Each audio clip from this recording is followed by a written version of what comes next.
I got fired for saving a pregnant woman's life in the rain. What I didn't know? She was the CEO of my entire company, and she was about to change everything. If you want to see how one impossible choice in a Chicago rainstorm became the greatest second chance of my life, stay with me until the very end. And comment what city you're watching from.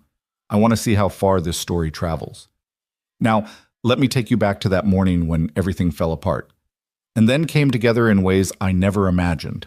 The rain came down like God himself was weeping over Chicago that Tuesday morning, turning the streets into rivers of gray despair and washing away any illusion I had that this day might be different from all the others. I was already running late, 16 minutes behind schedule according to the cracked digital clock on my dashboard, and my hands gripped the steering wheel so tight my knuckles had gone white. The wipers beat a frantic rhythm across my windshield, a metronome counting down to my professional execution. One more time, Cole. Frank's words echoed in my head like a death sentence. One more late clock in, and you're done. I don't care if the damn sky is falling. Frank Morrison. Just thinking his name made my jaw clench. My supervisor at Valamont Industries was the kind of man who found joy in other people's misery, who measured his worth by how many souls he could crush under his polished Italian loafers. And I was his favorite target, the single dad, the widower, the guy barely holding it together with duct tape and prayers. I pressed harder on the gas pedal, my 2008 Honda Civic groaning in protest. The engine made a sound like it was considering retirement, which would be perfect, just perfect, add a dead car to the pile of disasters that was my life. Maya needed new shoes. The electricity bill was 3 days past due. And my daughter's school had called yesterday about some field trip I couldn't afford, speaking to me in that careful, pitying tone that made me want to drive into the lake. 23 minutes late now. I could practically see Frank's thin-lipped smile, could hear the satisfied tone in his voice as he handed me my walking papers in front of everyone. That's when I saw the hazard lights. They blinked through the curtain of rain like a distress signal, weak and desperate, cutting through the storm somewhere up ahead on the shoulder of Lakeshore Drive. Every instinct screamed at me to keep driving. I was already dead, already fired. Stopping would just make it worse, would make it certain. But then I saw her. A woman stood beside a silver Mercedes, and even through the downpour I could see she was pregnant, very pregnant. Her hands cradled her belly in that universal gesture of protection, and she was soaked through, her designer coat plastered to her frame, her dark hair hanging in wet ropes around her pale face. She looked lost, terrified, alone. And just like that, I was back in that hospital room 3 years ago, watching my wife Sarah's face contort with fear as the machines around her bed screamed warnings the doctors couldn't fix. Watching her hand instinctively move to protect a belly that would never grow, protecting a future we'd never have because the cancer didn't care about our dreams. My foot hit the brake before my brain could catch up. "What are you doing?" I said out loud to my empty car, already pulling onto the shoulder behind her. "You're committing career suicide. Frank's going to crucify you." But I was already unbuckling my seatbelt, already reaching for the umbrella in my back seat, the good one, the one Maya had given me last Christmas with a card that read, "To Daddy, so you don't get wet going to work. Love, your sunshine." The rain hit me like a physical blow the moment I stepped out, immediately soaking through my shirt despite the umbrella. The woman turned at the sound of my door, and I saw her face clearly for the first time. Mid-30s, maybe. Beautiful in that effortless way that spoke of money and privilege, even drenched and desperate on the side of the road. But it was her eyes that stopped me cold. They held the same look Sarah's had, raw fear wrapped around fierce determination to protect. "Car trouble?" I called over the storm, jogging toward her with the umbrella raised. She flinched, then seemed to assess me in a single glance, wet office shirt, cheap tie, worried face, and decided I wasn't a threat. "It just died," she said, and her voice was steady despite the trembling I could see running through her. "I called to put away, but they said it could be an hour or more because of the weather. I need to get to a hospital. I'm having contractions." My heart dropped into my stomach. How far apart? 10 minutes, maybe less now. She wrapped both arms around her belly, her face tightening with pain. "But I'm only 34 weeks. It's too early. It's too—" "Okay." I moved the umbrella to cover her instead of me, immediately getting drenched for my trouble. My car's right here. Let me get you somewhere safe. She looked at my ancient Civic, then back at her Mercedes, warring with herself. Pride versus necessity. Desperation won. Are you sure? I don't want to... Ma'am, your baby doesn't care about inconvenience. I was already guiding her toward my car, one hand hovering near her elbow without actually touching, ready to catch her if she stumbled. Can you walk okay? I think so. Another contraction hit, and she gasped, doubling over slightly. I caught her arm, steadied her, felt how violently she was shaking, from cold or fear or both. Easy. We're almost there. Just a few more steps. I got her settled in the passenger seat, cranking the heat up high, even though it would make my old car smell like burning dust. She was shivering so hard her teeth chattered, and I felt a surge of fury at whoever should have been here with her, at whoever had left her alone. What hospital? I asked, already pulling back onto Lakeshore Drive. Northwestern Memorial. Do you know where? I know it. Of course I knew it. It's where Sarah died. Where I'd held her hand and watched her slip away while doctors murmured apologies they'd practiced in medical school. I pushed the thought away. We'll get you there. Do you have someone I should call? Your husband? Partner? Something flickered across her face, pain that had nothing to do with contractions. No, there's no one. It's just me and... She pressed her hand to her belly.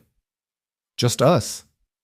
The admission hung in the air between us, heavy with implications I didn't have time to examine. I focused on driving, on weaving through traffic that seemed determined to move at the pace of continental drift. What's your name? She asked suddenly. Ethan. Ethan Cole. Alexandra.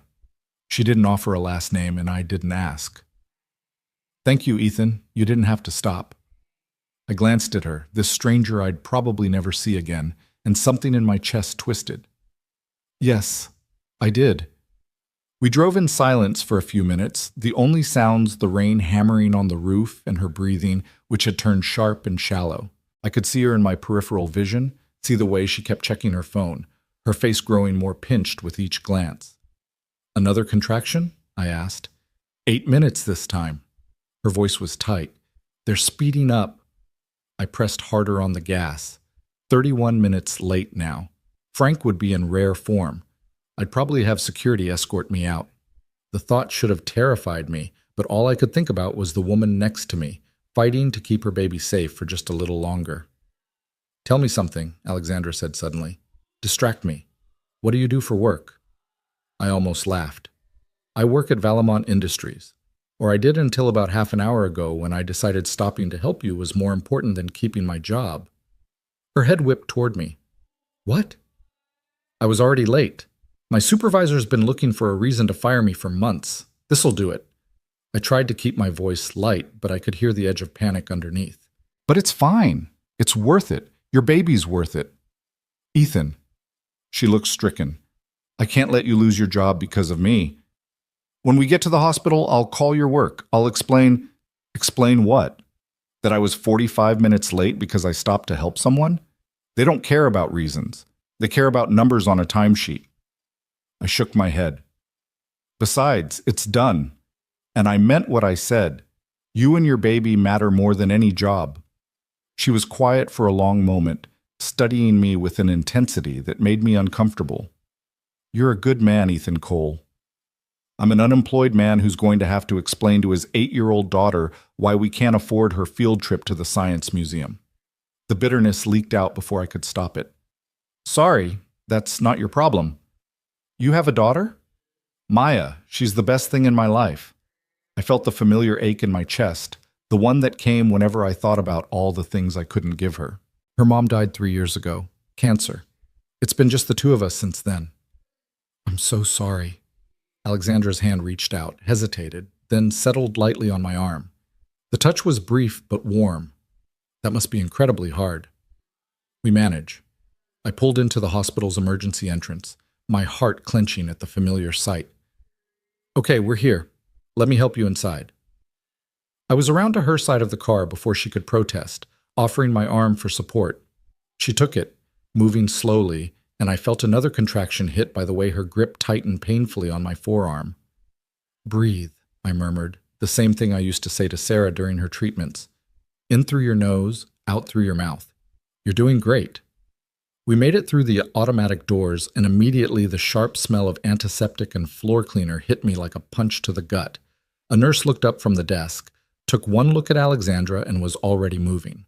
How far along? The nurse asked, already bringing a wheelchair. 34 weeks, Alexandra managed. Contractions about 7 minutes apart. Let's get you checked in. Sir, are you the father? No, I gave her a ride. I found her on the side of the road. The nurse's expression shifted to something warmer. Well, you're her angel today. Let me get her registered and... Wait! Alexandra grabbed my hand, her grip surprisingly strong. Ethan, give me your number, please. I need to be able to thank you properly, to help with your job situation. You don't need to, please. Her eyes were urgent, almost desperate. I need to know I didn't ruin your life today. Something in her tone made me pull out my phone with my free hand, rattling off my number while she entered it into her own phone with shaking fingers. Then the nurse was wheeling her away, and Alexandra looked back over her shoulder. Thank you, she called. Thank you for stopping. I raised a hand in acknowledgement, then watched her disappear through a set of double doors, feeling strangely bereft. The same way I'd felt every time I'd left Sarah at the hospital, knowing I was walking back out into a world that kept spinning while hers was standing still. I checked my phone. 9:17 a.m., an hour and 17 minutes late. The drive to Valamont Industries felt like a funeral procession. My clothes were still damp, my hair was plastered to my head, and I could feel resignation settling over me like a wet blanket. This was it, the end of the last stable thing in my life. The office building loomed ahead, all glass and steel and corporate indifference. I parked in my usual spot, for the last time, probably, and made my way through the lobby with leaden feet. The security guard, Marcus, gave me a sympathetic look. Frank's been asking about you every 5 minutes, Marcus said quietly. He looks like a cat that caught a canary. Yeah, I bet he does. The elevator ride up to the 5th floor felt like ascending to the gallows. I caught my reflection in the polished doors. I looked exactly like a man who'd just watched his life implode. Wet, exhausted, defeated. The floor was buzzing with activity when I stepped off the elevator, but it seemed to pause the moment I appeared. Conversations died mid-sentence, heads turned. Everyone knew what was coming, and there he was, Frank Morrison, standing by my cubicle like a vulture waiting for something to die. His arms crossed over his chest and a smile on his thin face that made my skin crawl. Well, well, well. Frank's voice carried across the entire floor, intentionally loud. Look who decided to grace us with his presence. Tell me, Cole, what time is it? I kept walking toward him, refusing to look away. I know I'm late, Frank. I had an emergency. An emergency. He said it like the word was poisonous. Let me guess. Your kid was sick again? Your car broke down? You were abducted by aliens?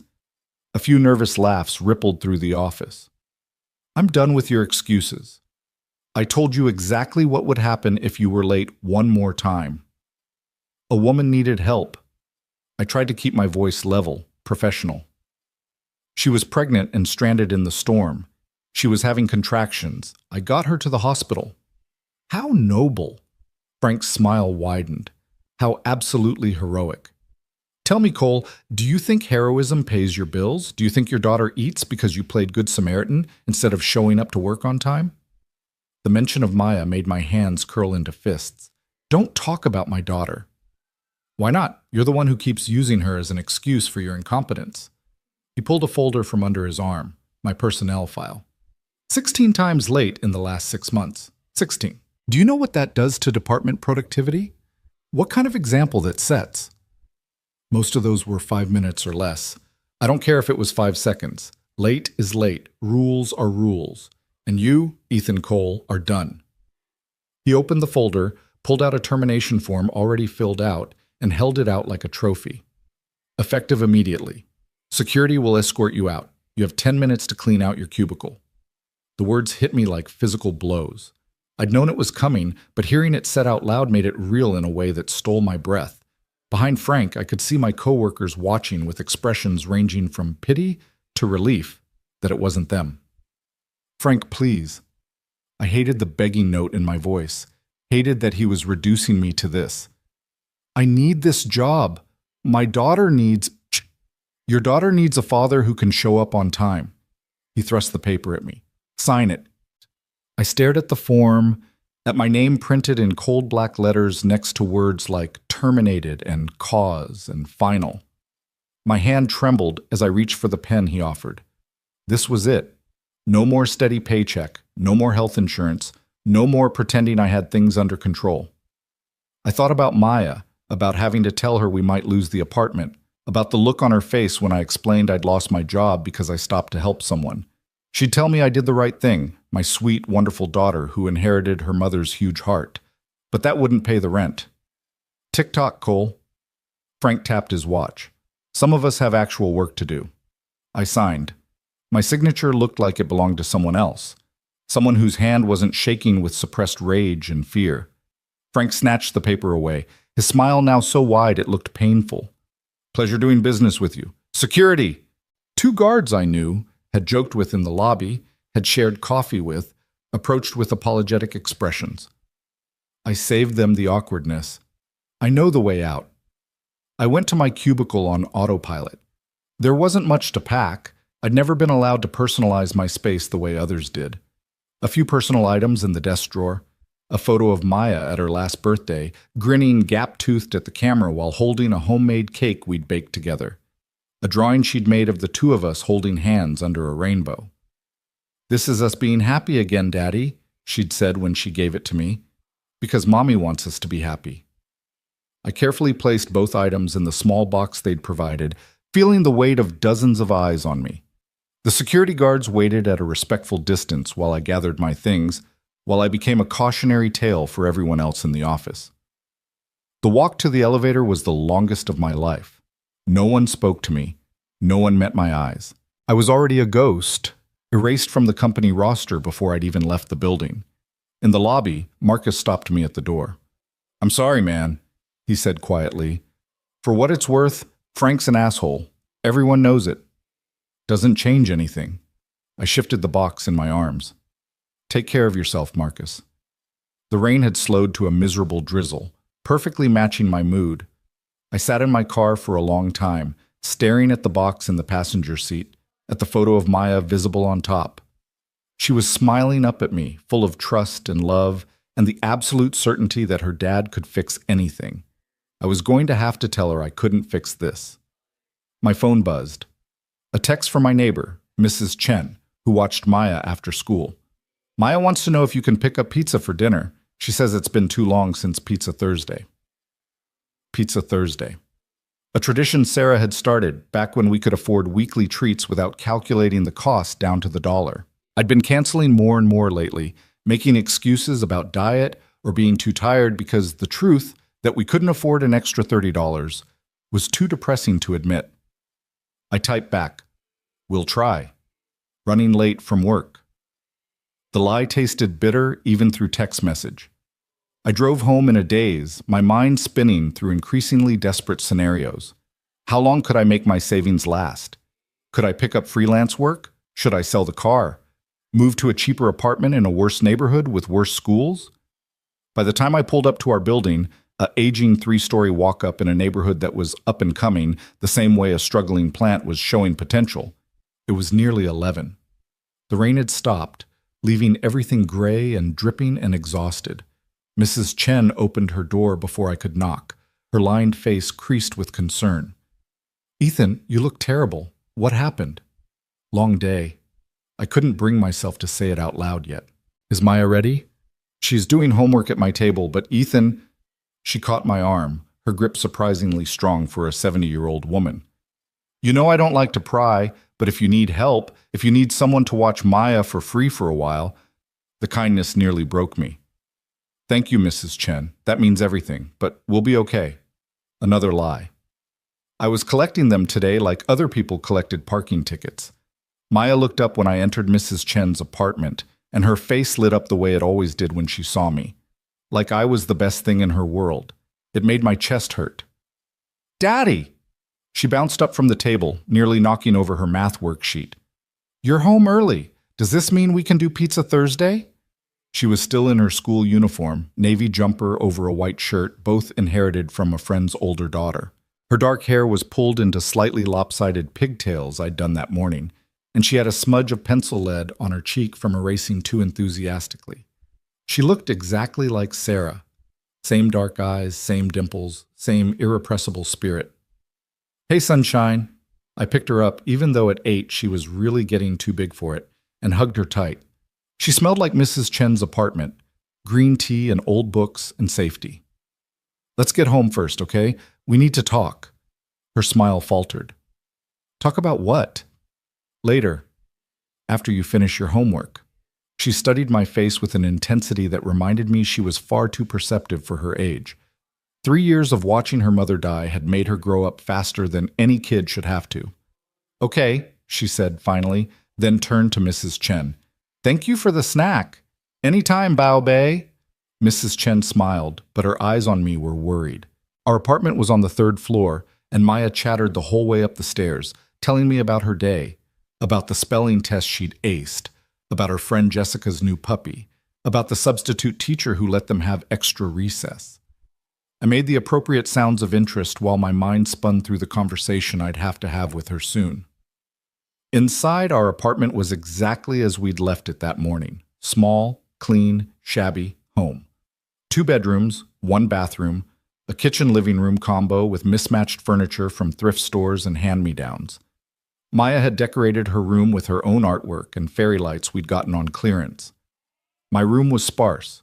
A bed, a dresser, a photo of Sarah on the nightstand. "Homework first," I said, even though I wanted nothing more than to collapse. "Then we'll talk." She settled at our small kitchen table while I pretended to sort through mail, watching her bent head and furrowed brow as she worked through math problems. She was smart.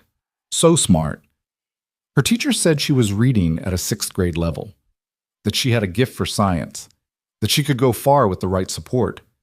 Support I couldn't afford anymore. "Done!" She looked up triumphantly. "Can we talk now?" I sat down across from her, trying to figure out how to explain unemployment to an 8-year-old. "So, you know how Daddy goes to work every day at the office?" Her face fell. She knew. Somehow she already knew. "You lost your job." "How did you—" "You're using your serious voice, and you look like you did when Mommy got really sick." Her eyes were too old, too knowing. "It's okay, Daddy. We'll figure it out. We always do." That simple faith nearly destroyed me. "Maya, I need you to understand that things are going to be tight for a while, tighter than they have been. We might need to make some changes. I don't need new shoes yet." She said it quickly, earnestly. "And I don't really want to go on the field trip anyway. And we can have pasta instead of pizza, that's fine." "Stop." I reached across and took her small hands in mine. "You shouldn't have to worry about any of this. You're 8 years old. You should be worried about spelling tests and puppy dogs, not whether we can afford dinner." "But I want to help." Her chin jutted out stubbornly, pure Sarah in that moment. "Mommy always said we're a team." "We are a team." I squeezed her hands gently. "The best team. And I promise you, I'm going to find another job, a better job. We're going to be okay." She nodded, wanting to believe me, and I hated that I wasn't sure I believed myself.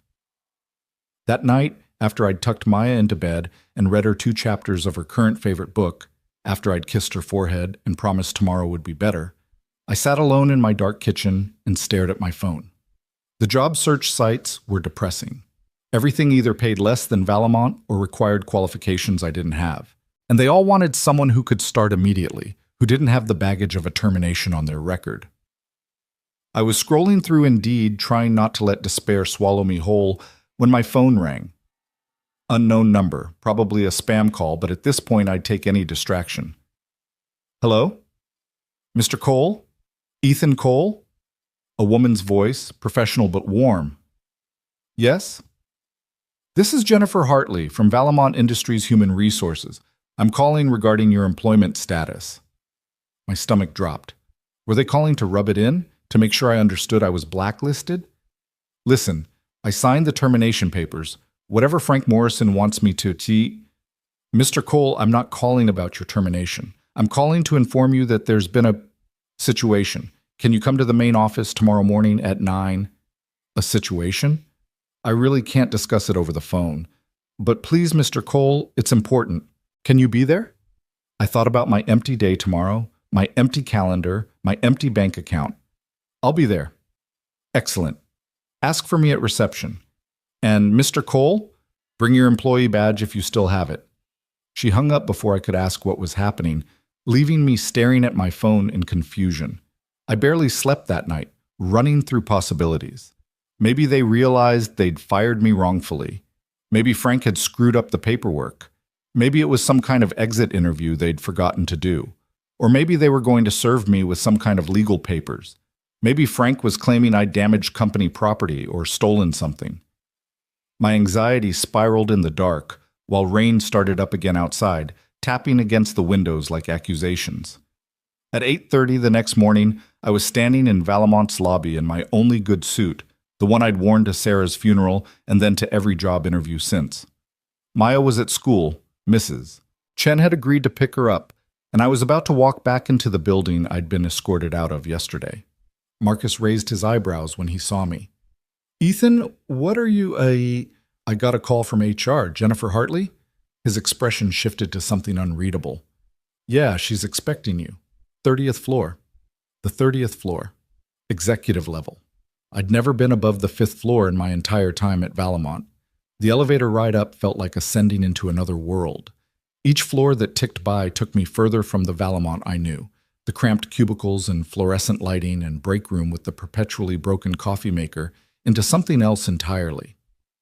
The doors opened onto a reception area that looked like it belonged in a luxury hotel. Floor-to-ceiling windows overlooked the Chicago skyline, real artwork on the walls, a receptionist who looked like she'd stepped out of a fashion magazine. Ethan Cole for Jennifer Hartley, I managed. The receptionist smiled, genuinely smiled, not the fake customer service smile I was used to. Of course, Mr. Cole, she's waiting for you. Conference room B, just down that hall to your left. I followed her directions on legs that felt unsteady, my reflection in the polished floor showing a man who very clearly didn't belong here. Jennifer Hartley was waiting outside a conference room door. Mid-40s, platinum blonde hair in a perfect bun, wearing a suit that probably cost more than my monthly rent. She extended her hand with a warm smile. Mr. Cole, thank you for coming on such short notice. Please come in. The conference room was stunning. Long table, leather chairs, another wall of windows. And at the head of the table, looking professional and poised and utterly different from the terrified woman I'd rescued yesterday, was Alexandra. I stopped dead in the doorway. What? Hello, Ethan. Her voice was calm, controlled, but her eyes held something warmer. I believe we have some things to discuss. I don't understand. I looked between her and Jennifer Hartley, my brain refusing to make the connection. What are you doing here? Jennifer Hartley's smile widened. Mr. Cole, allow me to introduce Alexandra Cross, Chief Executive Officer of Valamont Industries. The words hit me like a physical blow. CEO. The woman I'd rescued, the pregnant woman on the side of the road, the stranger I'd sacrificed my job for, was my boss. Had been my boss all along. Please, sit down. Alexandra gestured to a chair. We have a lot to talk about, starting with the fact that as of this morning, Frank Morrison no longer works for this company. I sat because my legs weren't going to hold me up much longer. What? After I was released from the hospital yesterday, the baby's fine, by the way, false alarm, just stress-induced contractions. I came back here to find you, to thank you properly, to make sure you hadn't gotten in trouble for helping me. Her expression hardened. Imagine my surprise when I learned that not only had you been fired, but that it was done with exceptional cruelty by a supervisor with a documented history of workplace harassment. I spent yesterday evening and all night reviewing your personnel file, Mr. Cole. Do you know what I found? She pulled out a folder. My folder. 6 years of exemplary service, commendations from previous supervisors, perfect attendance until 3 years ago when your wife died and you became a single parent, and after that, yes, some tardiness, almost always by less than 10 minutes, almost always with documented childcare emergencies, nothing that warranted termination. Frank said, Frank Morrison was a bully who got his position through nepotism and kept it through intimidation. Alexandra's voice was ice. He's been toxic to department morale for years, but no one wanted to be the one to report him because he was close with some board members. Until yesterday, when he gave me the perfect excuse to remove him. Jennifer Hartley stepped forward, placing papers in front of me. Mr. Cole, we'd like to offer you reinstatement, full back pay for time lost, restoration of all benefits, and a formal apology from the company. I stared at the papers, unable to process what I was seeing. You're giving me my job back? Actually, Alexandra said, we're offering you a new position, executive assistant to the CEO. Significant pay increase, better hours, and more importantly, flexibility for family emergencies. Because unlike Frank Morrison, I understand that good employees are human beings with lives and responsibilities outside these walls. I can't. The words stuck in my throat. Why would you do this? You don't know me. Yesterday was just yesterday.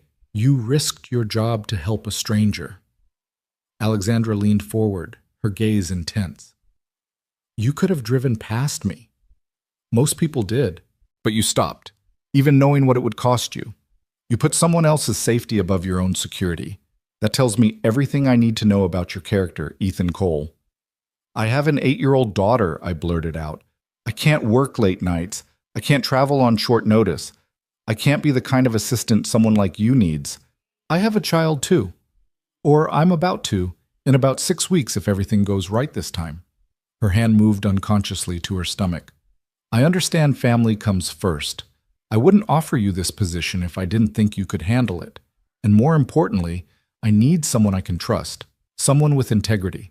Those qualities are rarer than you'd think in corporate America. I looked at the papers again. The salary number made my eyes water. It was more than double what I'd been making. It was enough for Maya's field trips and new shoes and maybe even saving for college. It was enough to stop drowning.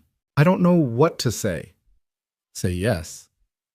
Alexandra smiled, and for the first time since I'd walked into the room, I saw the frightened woman from yesterday under the CEO mask. Please, let me do this. Let me thank you for being a good human being when I desperately needed one. I picked up the pen Jennifer Hartley offered. My hand was shaking, but this time it wasn't from fear. Yes, I said.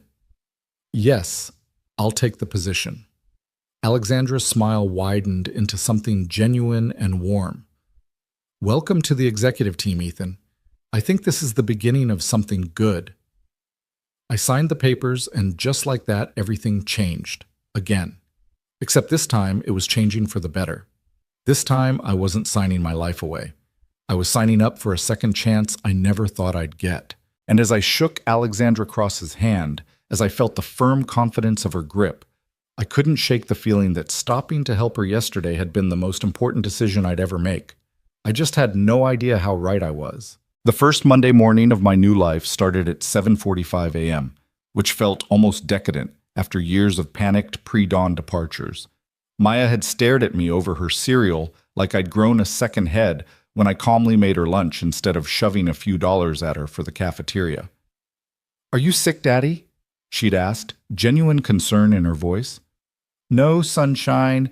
Just trying out this new thing called not being stressed." I'd kissed the top of her head, marveling at how different the world looked when you weren't drowning in it. "Mrs. Chen's still picking you up after school, okay? But I should be home by 6. 6 o'clock. Not 7:30 or 8 or whenever Frank finally decided to stop piling work on my desk. The concept felt almost foreign. Now I stood in the elevator ascending to the 30th floor, watching the numbers climb and trying to ignore the way my stomach churned with nerves. I'd spent the weekend researching what executive assistants actually did, watching YouTube videos and reading articles until Maya had physically removed my laptop and declared it family time. The job description Jennifer Hartley had sent over was intimidating. Calendar management, correspondence, meeting preparation, confidential projects. It was a far cry from the data entry and report generation I'd been doing on the 5th floor. The elevator doors opened and I stepped into what would be my new world. The executive floor was already humming with quiet activity, assistants moving purposefully between offices, the soft click of keyboards, the smell of expensive coffee instead of the burnt sludge from the break room downstairs. Everything here whispered money and power in a way that made my department store suit feel even more inadequate. "Ethan!" Jennifer Hartley appeared from around a corner, her smile warm and professional. Perfect timing. "Let me show you to your workspace before Alexandra arrives." She led me past several closed office doors, each with a brass nameplate announcing vice presidents and directors whose names I vaguely recognized from company emails. We stopped at a desk situated just outside a corner office with floor-to-ceiling windows and a door that read Alexandra Cross, Chief Executive Officer, in elegant lettering. "This is you," Jennifer said, gesturing to the desk. It was beautiful, dark wood, clean lines, and about 3 times the size of my old cubicle. 2 monitors sat waiting, along with a phone system that looked like it required an engineering degree to operate. "Computer's already set up with your credentials. Alexandra usually arrives around 8:30, leaves around 6 unless there's an evening event. Your primary job is to manage her calendar, screen her calls and emails, and basically make sure her day runs smoothly. She'll give you specific tasks as they come up." "Okay." I set my bag down, trying to look more confident than I felt. "Anything else I should know?" Jennifer's expression shifted slightly, becoming more serious. "Alexandra is brilliant, driven, and works harder than anyone I've ever met. She's also fair, kind when she can be, and fiercely protective of the people she trusts. But she's been through a lot lately, and she's intensely private about her personal life. If she opens up to you, consider it a privilege and guard that trust carefully." There was weight behind those words, layers of meaning I didn't fully understand yet. "The baby," I said quietly. "She mentioned she's doing this alone. That's her story to tell if she chooses to." Jennifer's tone was gentle but firm. "Just be the person you were that day in the rain, honest, dependable, human. That's why she chose you." She checked her watch. "I need to get to a meeting. If you need anything, dial extension 4400. Welcome aboard, Ethan." She left me alone with my new desk and a growing sense that I was in way over my head. I spent the next 30 minutes familiarizing myself with the computer system, discovering that I now had access to calendars and files and communications I'd never even known existed. Alexandra's schedule was a color-coded nightmare of back-to-back meetings, conference calls, and site visits that made my head spin just looking at it. At exactly 8:27, I heard the elevator chime. I looked up to see Alexandra step onto the floor, and for a moment I barely recognized her. Gone was the terrified, rain-soaked woman from the roadside. This Alexandra wore a charcoal suit that probably cost more than my car, her dark hair pulled back in a sleek bun, her posture radiating the kind of confidence that came from running a multi-billion-dollar company. She carried a leather bag in one hand and a coffee from some boutique place I'd never heard of in the other. Our eyes met and something in her expression softened. "Good morning, Ethan. I see Jennifer got you settled." I stood automatically, feeling like I should salute or bow or something equally ridiculous. "Good morning, Ms. Cross." "Alexandra, please. Ms. Cross makes me feel like I'm about to lecture someone." She paused at my desk, studying me with that same intense gaze from our interview. "How are you feeling? Overwhelmed? Terrified? Ready to run screaming back to the 5th floor?" The honest acknowledgement of what I was feeling made me relax slightly. "All of the above?" Her laugh was unexpected and genuine. "Good. That means you're smart enough to recognize the scope of the job. Come into my office. Let's talk about what your first week looks like." I followed her into the corner office, and despite my nerves, I couldn't help but be impressed. The space was huge, but somehow still felt personal. One wall was all windows overlooking Lake Michigan, the water gray and choppy under morning clouds. Her desk was organized chaos, neat stacks of files, multiple monitors, a few personal touches that caught my eye. A framed photo of what looked like a younger Alexandra with an older couple, probably her parents. A small plant struggling valiantly to survive in the air-conditioned environment.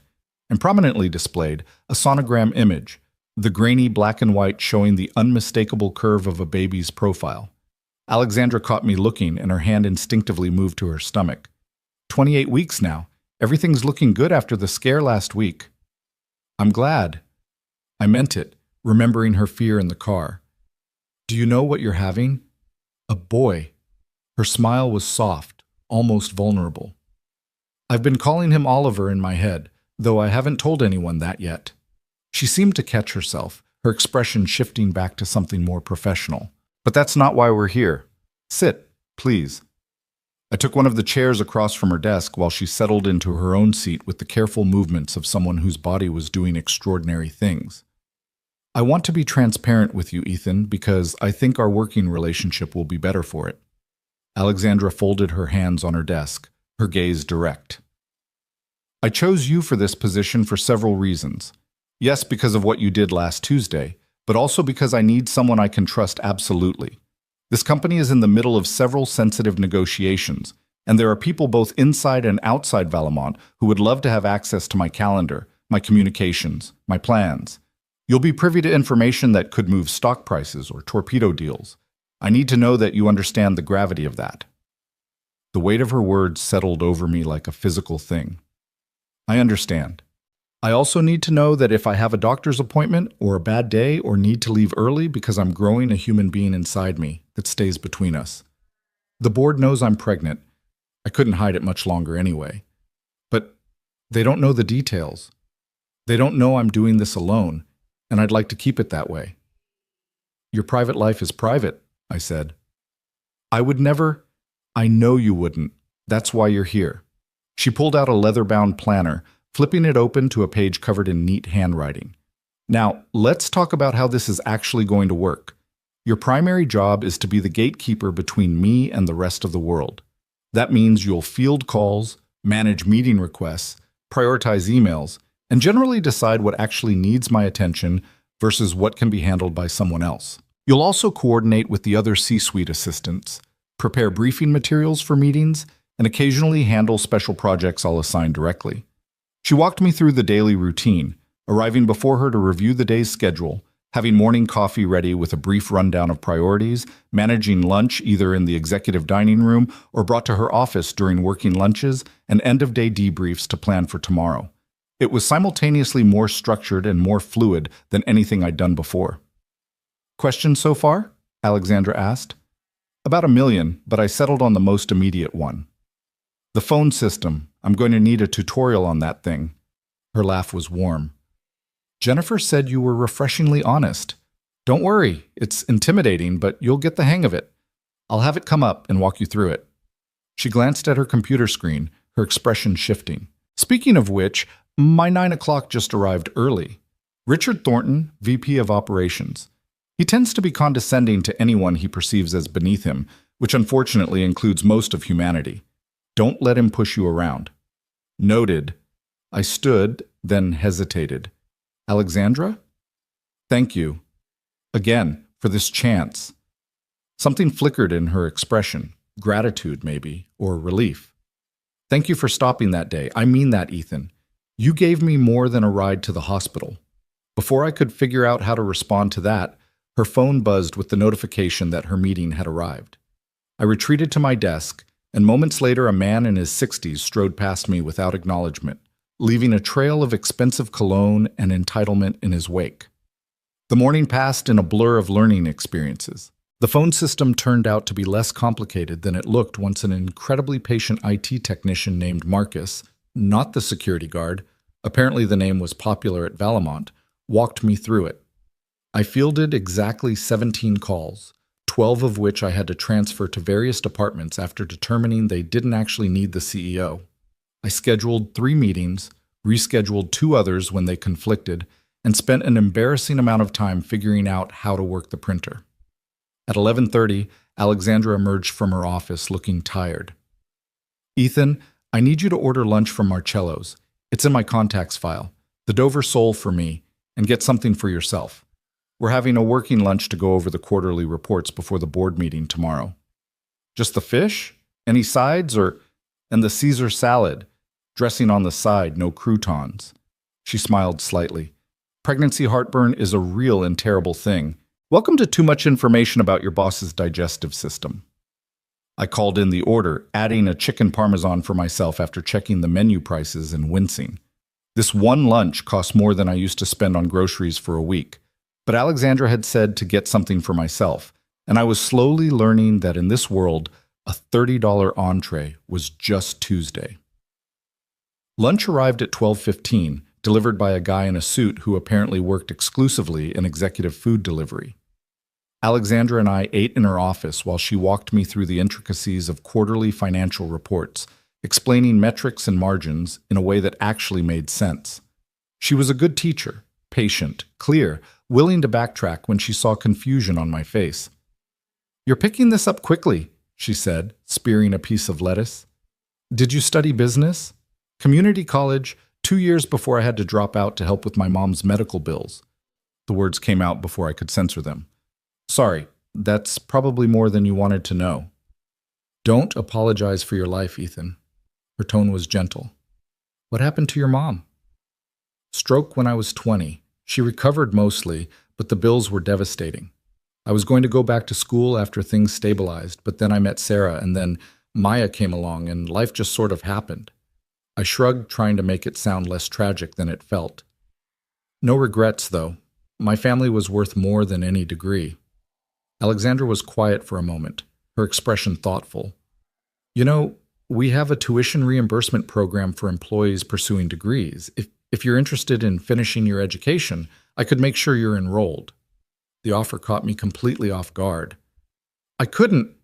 With this job and Maya, think about it, no pressure, but opportunities should be available to people who want them, regardless of where they started. She glanced at the clock on her wall. "Board meeting prep starts in 15 minutes. Can you make sure the conference room on 32 is set up? Laptop connected to the screen, water stations filled, and I'll need hard copies of these reports," she tapped her monitor, "for all 12 board members plus 3 extras." I was halfway out the door when she called my name. I turned back to find her watching me with an expression I couldn't quite read. "You're doing really well," she said. "I know it's a lot all at once, but you're handling it. I'm glad you're here." The words warmed something in my chest that had been cold since Sarah died. "Thank you. I'm glad I'm here too." The afternoon was even more intense than the morning. The board meeting prep turned into an actual board meeting that I wasn't allowed to attend but had to support from outside, fielding questions and requests and tracking down documents with increasing urgency. By the time the executives filed out at 5:30, I felt like I'd run a marathon while juggling chainsaws. Alexandra was one of the last to emerge, deep in conversation with an older woman I recognized from the photo in her office. The family resemblance was unmistakable. "Just concerned, darling," the older woman was saying. "You're pushing yourself too hard, especially now." "Mother, I'm fine. We've discussed this." Alexandra's tone held a note of familiar frustration that transcended class and income brackets. Every adult child who'd had the same argument with a worried parent would recognize it. "You fainted last week on the side of the road." "I had a flat tire and some stress-induced contractions." "It happens." Alexandra caught sight of me and something like relief crossed her face. "Mother, this is Ethan Cole, my new executive assistant. Ethan, this is Margaret Cross, board member and professional worrier." Margaret turned to me with sharp, assessing eyes that missed nothing. "The young man who rescued you," Alexandra told me. She extended her hand, her grip surprisingly firm. "Thank you for helping my daughter when she needed it." "Anyone would have done the same," I said automatically. "But they didn't, did they?" "You did." She turned back to Alexandra. "I like him. Much better than that cold fish you had before. What was her name, Jennifer? No, that's HR. The other one, Miranda, and she wasn't cold, she was professional. There's a difference." Alexandra pinched the bridge of her nose in a gesture I was beginning to recognize as her dealing with family tell. "Ethan, can you make sure my car is brought around? I need to drive my mother home before she decides to reorganize my entire life." "I live 20 minutes away, Alexandra. I have my own car." "Then I'll walk you to it so you can lecture me in private instead of in front of my new employee." I beat a hasty retreat to call down to the parking garage, listening to them bicker with the kind of affection that comes from years of practice. It made me think of Sarah's relationship with her own mother, the same mix of exasperation and deep love, the same dance of independence and concern. By the time Alexandra returned 15 minutes later, I'd shut down my computer and was preparing to leave for the day. She looked tired in a bone-deep way that went beyond just physical exhaustion. "Your first day," she said, leaning against my desk. How are you feeling? Like I learned more in 8 hours than I did in 6 years on the fifth floor. I grabbed my jacket from the back of my chair. But good. Tired, but good. It gets easier. The first week is always the hardest. She hesitated, then added, My mother means well, but she tends to overstep. If she corners you and starts asking personal questions, you have my permission to be politely evasive. Noted. Though for what it's worth, she clearly loves you very much. That's the problem with family. They love you enough to drive you absolutely insane. But she smiled as she said it, the expression soft and genuine. Go home, Ethan. Hug your daughter. I'll see you tomorrow. The commute home felt surreal. I'd taken the train this morning at Alexandra's suggestion. Parking in the executive garage cost more per month than I used to make in a week. And now I sat in the rattling L car watching the city slide past and trying to process the massive shift in my life. This time last week I'd been drowning, terrified, certain the bottom was about to drop out completely.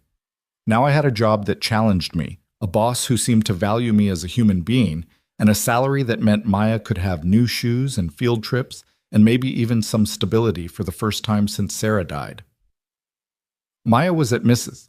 Chen's when I arrived, and the look on her face when I walked in at 6:15 instead of 8 made the entire day worthwhile. You're home!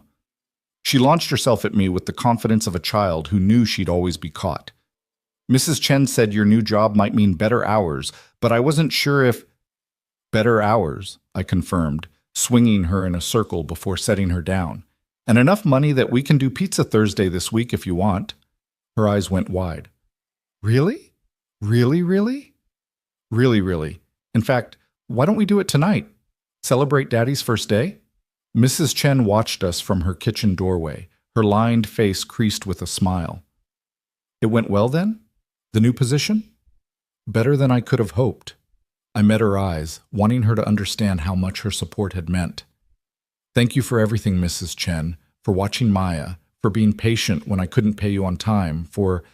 She waved away my words with a dismissive hand. Family helps family. You and Maya are like family to me. Then her expression turned stern. But I'm glad things are looking up. That child needs stability, and you need to not look like you're carrying the weight of the world every day. Working on it, I promised. That night, sitting in our favorite pizza place, a local joint that was nothing fancy but made Maya's favorite mushroom and olive combination, I watched my daughter chatter excitedly about her day and felt something I hadn't felt in years. Hope. The rest of the week passed in a whirlwind of learning and adjustment. I gradually got better at anticipating Alexandra's needs, at understanding which calls were urgent and which could wait, at navigating the complex political landscape of corporate management where everyone smiled to your face while calculating how to use you for their own advantage. Richard Thornton, the VP Alexandra had warned me about, proved to be exactly as condescending as advertised. On Wednesday, he tried to bully me into giving him time on Alexandra's calendar by claiming it was urgent, only for her to later tell me he pulled that stunt weekly, and I should ignore him unless she explicitly said otherwise. Richard thinks everything he does is the most important thing in the world, she'd said dryly. It's a side effect of being the nephew of a board member. He's never had to work for anything, so he doesn't understand why anyone would dare prioritize something else over his demands. I also met the other C-suite assistants, a tight-knit group who'd apparently been taking bets on how long I'd last. Marcus from IT told me the over-under had been 3 days. Nothing personal, explained Diane, who assisted the CFO. It's just that most people can't handle Alexandra's intensity. She's brilliant, but she expects the same level of excellence from everyone around her. Her last assistant quit after 6 months because she said the stress was too much. Miranda, I said, remembering Margaret's comment. That's the one. Beautiful woman, extremely competent, but she couldn't handle the pace. Alexandra needs someone who can roll with the punches. Diane studied me with frank appraisal. You seem like you've had practice at that. Single parent to an 8-year-old, I said. Rolling with punches is basically my job description. Diane laughed. Yeah, you might actually make it then. By Friday afternoon, I was exhausted, but settling into a rhythm. Alexandra had back-to-back meetings all day, and I'd successfully managed to coordinate with 3 different departments, reschedule a conference call with Tokyo to account for time zone issues, and solve a minor crisis involving a missing presentation file that turned out to be labeled incorrectly in the shared drive. At 4:30, Alexandra emerged from her last meeting looking particularly worn down. She pressed a hand to her lower back, wincing slightly, and I was reminded forcefully that she was doing all this while 6 months pregnant. "Rough afternoon?" I asked. "The board wants to push up the timeline on the Singapore expansion, which is fine, except it means completely reworking our projections and resource allocation." She sighed, sinking into the chair across from my desk like her legs couldn't hold her anymore. "And I have a doctor's appointment at 5 that I cannot miss, but I also have 80 emails I need to respond to before the weekend." "Give me your phone." The words were out before I could second-guess them. She blinked. "What?" "Your phone.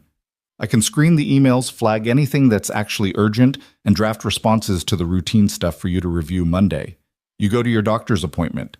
Growing a healthy baby is more important than emails." For a long moment, she just looked at me, something shifting in her expression. Then she handed over her phone. "The password is 0624. And Ethan? Thank you. That's exactly the kind of initiative I was hoping for." She left for her appointment, and I spent the next hour sorting through her inbox. Most of it was routine: meeting confirmations, information requests, interdepartmental memos. I drafted polite responses to the ones I could handle, flagged the urgent ones, and filed the rest for later review.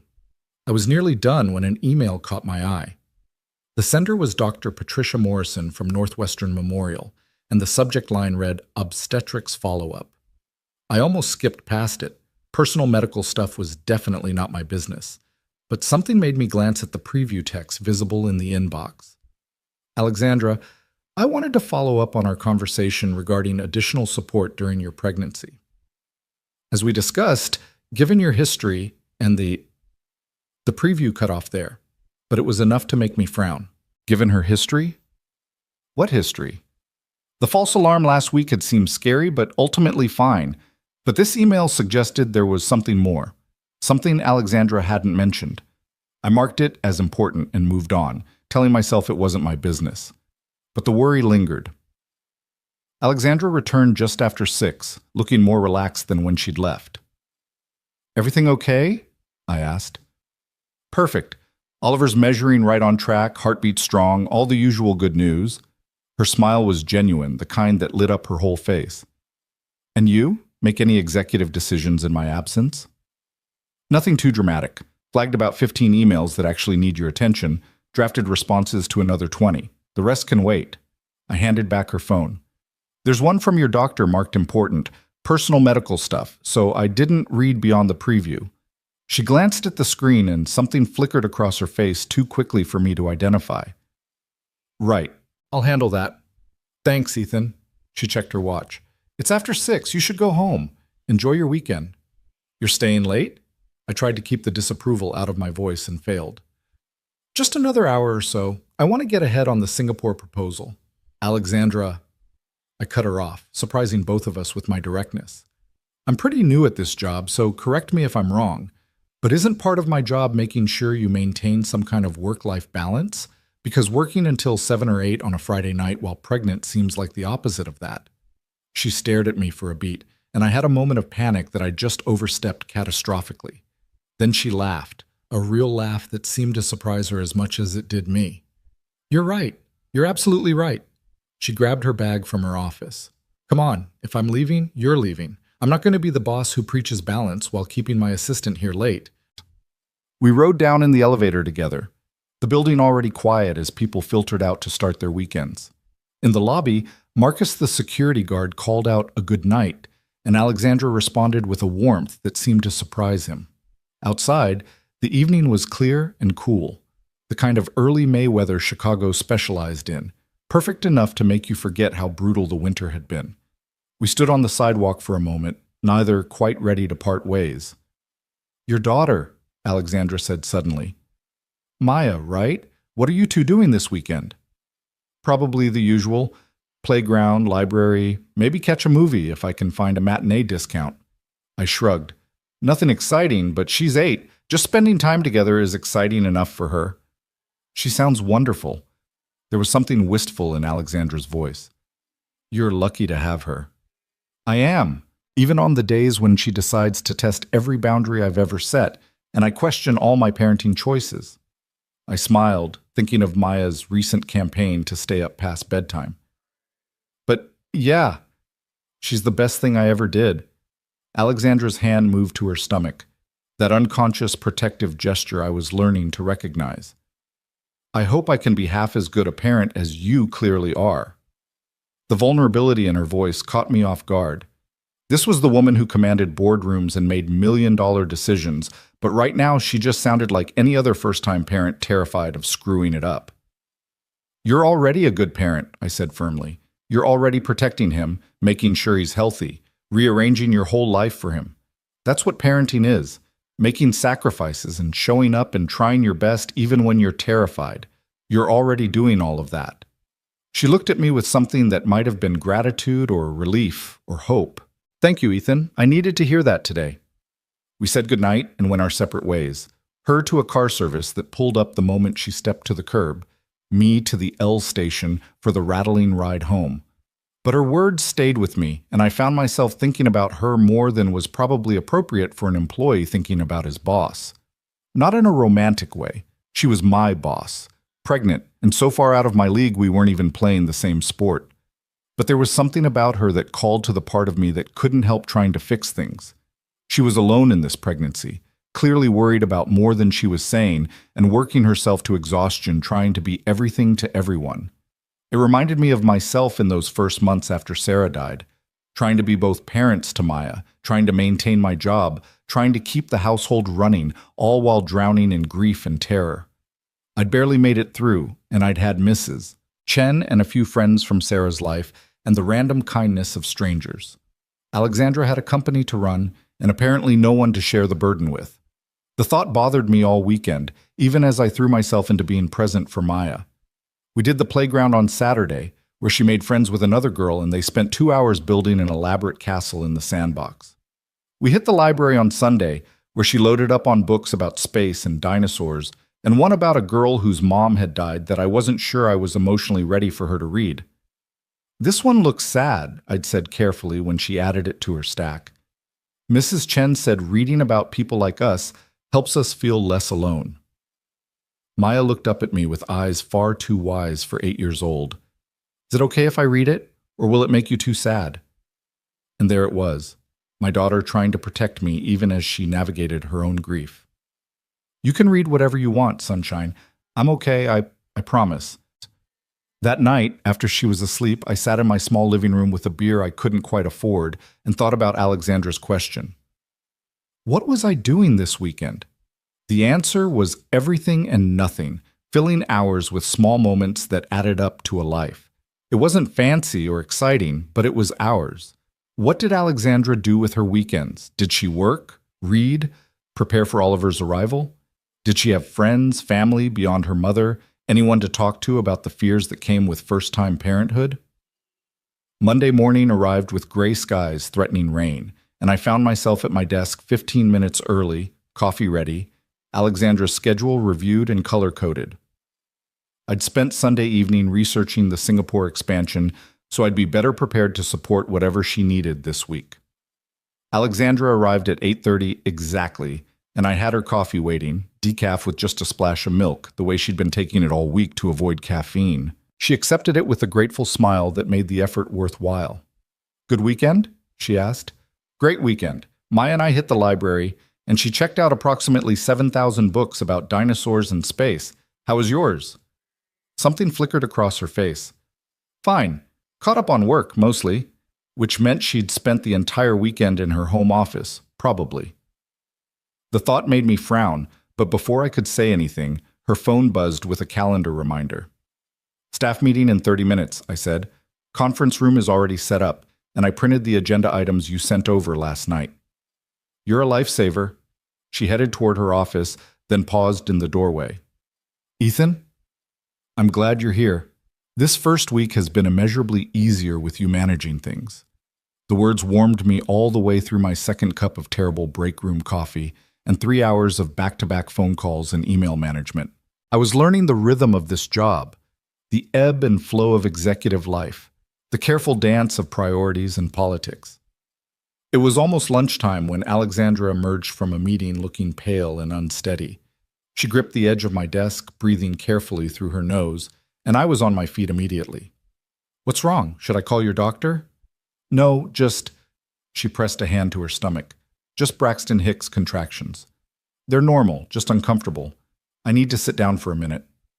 I guided her to the chair by my desk, my hand hovering near her elbow, ready to catch her if she stumbled. "Water? Do you need water?" "Please."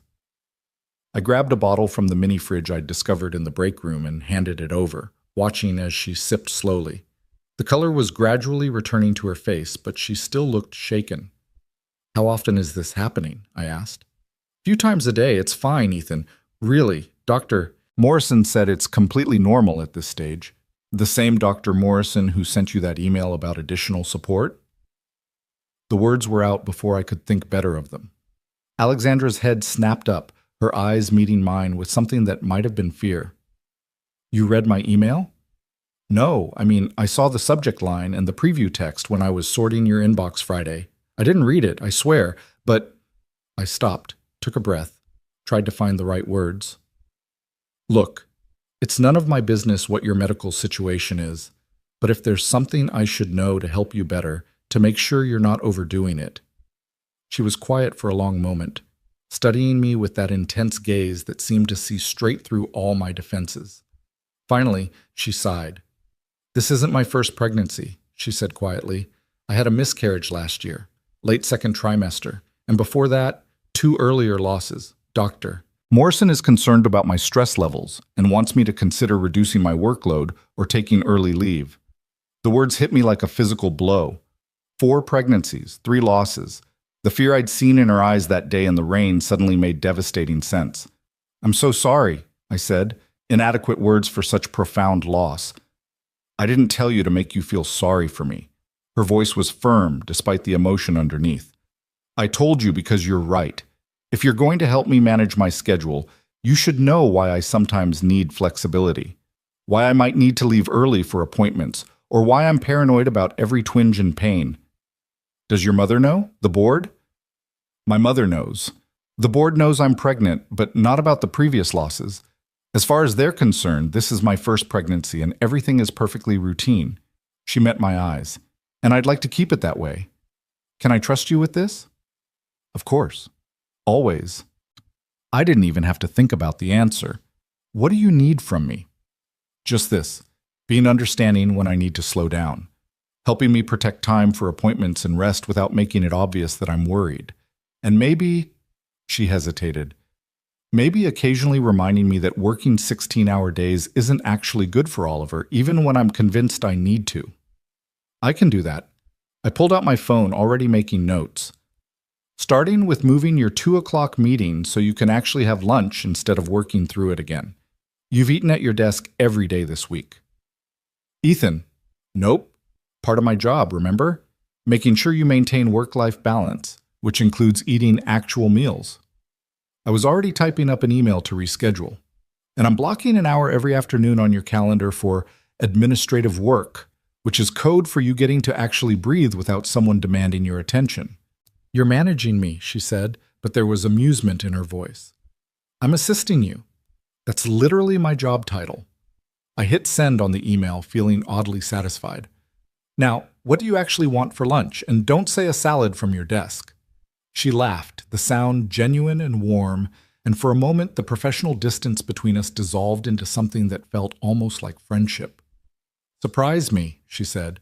"Something with actual nutritional value that I'll actually want to eat. Think you can handle that, Executive Assistant Cole?" "Watch me, boss." And just like that, our relationship shifted into something new. Still professional, still bounded by the reality of our positions, but underlaid with a trust and understanding that went deeper than typical employee-employer dynamics. I didn't know it yet, but that moment, her trusting me with her fears, me stepping up to protect her, would become the foundation of something neither of us expected. Something that would change both our lives in ways we couldn't yet imagine. The weeks that followed settled into a rhythm that felt both natural and revolutionary. Ethan found himself becoming not just Alexandra's assistant, but her advocate, her buffer against a corporate world that demanded everything and gave little in return. He learned to read her moods in the set of her shoulders, to know when she needed him to be assertive on her behalf and when she needed space to handle things herself. It was a Tuesday in late May when everything shifted again. Ethan was at his desk reviewing the schedule for Alexandra's upcoming trip to the Seattle office when his phone rang with an internal extension he didn't recognize. He answered professionally, already pulling up his notepad. Ethan Cole.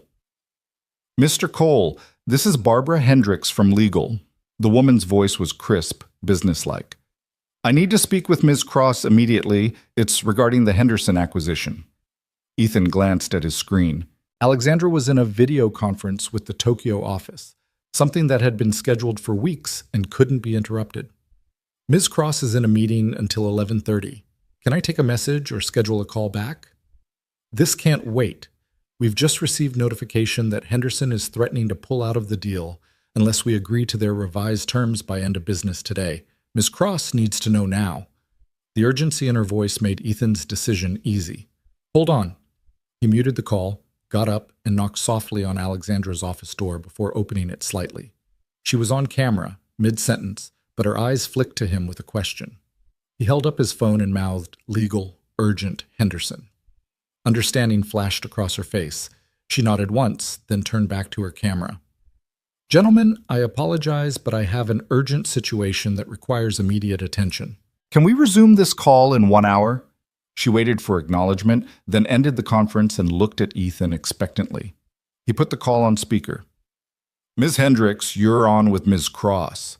What followed was 15 minutes of intense negotiation strategy, with Alexandra firing questions and Barbara providing answers in rapid succession.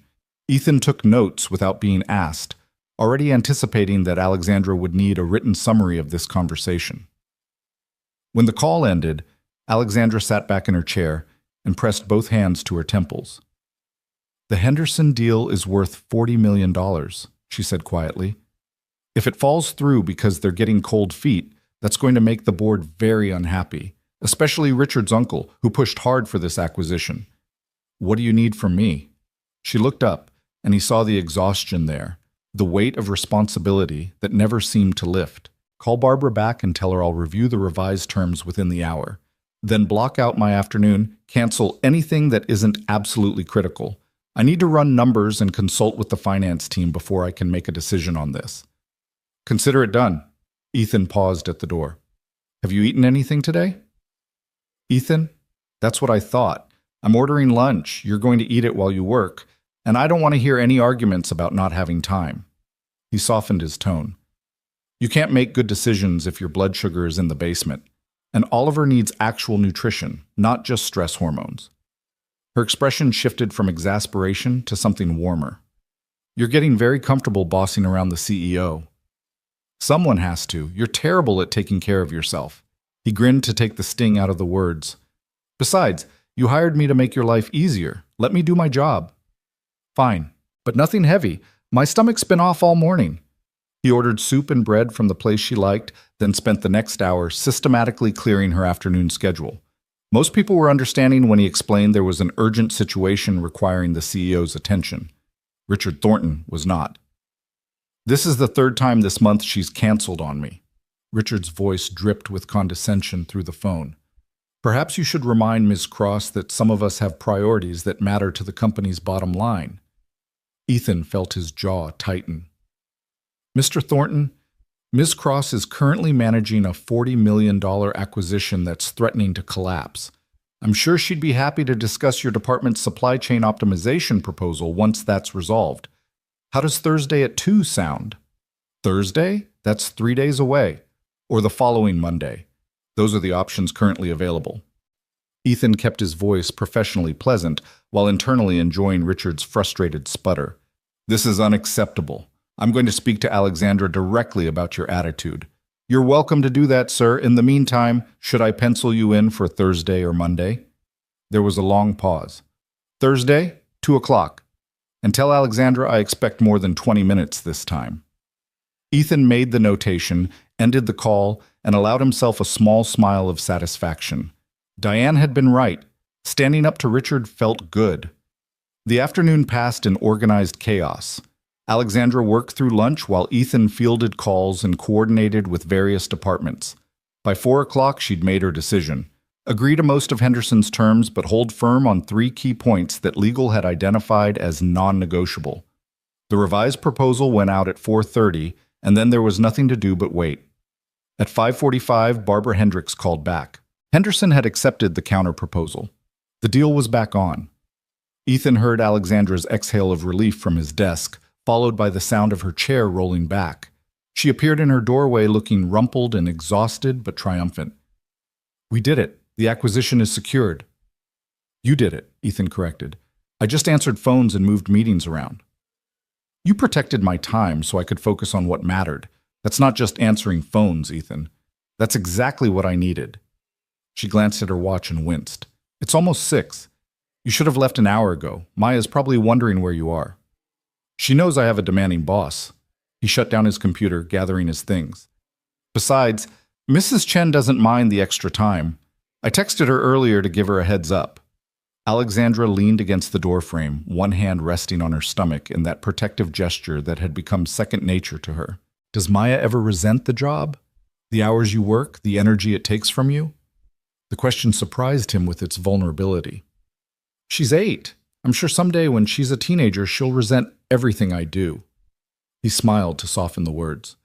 "But right now, she's just happy that we can afford pizza on Thursdays again, and that I don't come home looking like the weight of the world is crushing me." "And do you? Still feel like that?" Ethan considered the question seriously. A month ago, he'd been drowning, certain he couldn't keep his head above water much longer. Now he was tired, challenged, sometimes overwhelmed, but no longer drowning. "No, this job is hard, but it's good hard. It matters, and I'm good at it." "You are." Alexandra pushed off from the doorframe, wincing slightly at the movement. "Very good at it. I don't know what I did before you got here, honestly. Worked yourself into exhaustion and stressed yourself into false labor, apparently." The words came out more sharply than he'd intended, prompted by concern and the lingering memory of that rainy morning. She didn't take offense. Instead, she smiled ruefully. "Touché. I suppose I deserve that." She grabbed her bag from her office, movement slower than usual. "Come on. If I'm making you work late, the least I can do is share a car service home. Where do you live?" "Logan Square." "But you don't have to—" "Logan Square is on the way to my place. Let me do this, Ethan. Please." There was something in her voice that made him agree, some note of loneliness that reminded him she'd spent the entire day under crushing pressure with no one to share the victory with except an employee she'd known for less than a month. The car service pulled up within minutes, a sleek black sedan that made Ethan hyper-aware of his department store suit and scuffed shoes. But Alexandra didn't seem to notice or care, settling into the back seat with a soft groan of relief.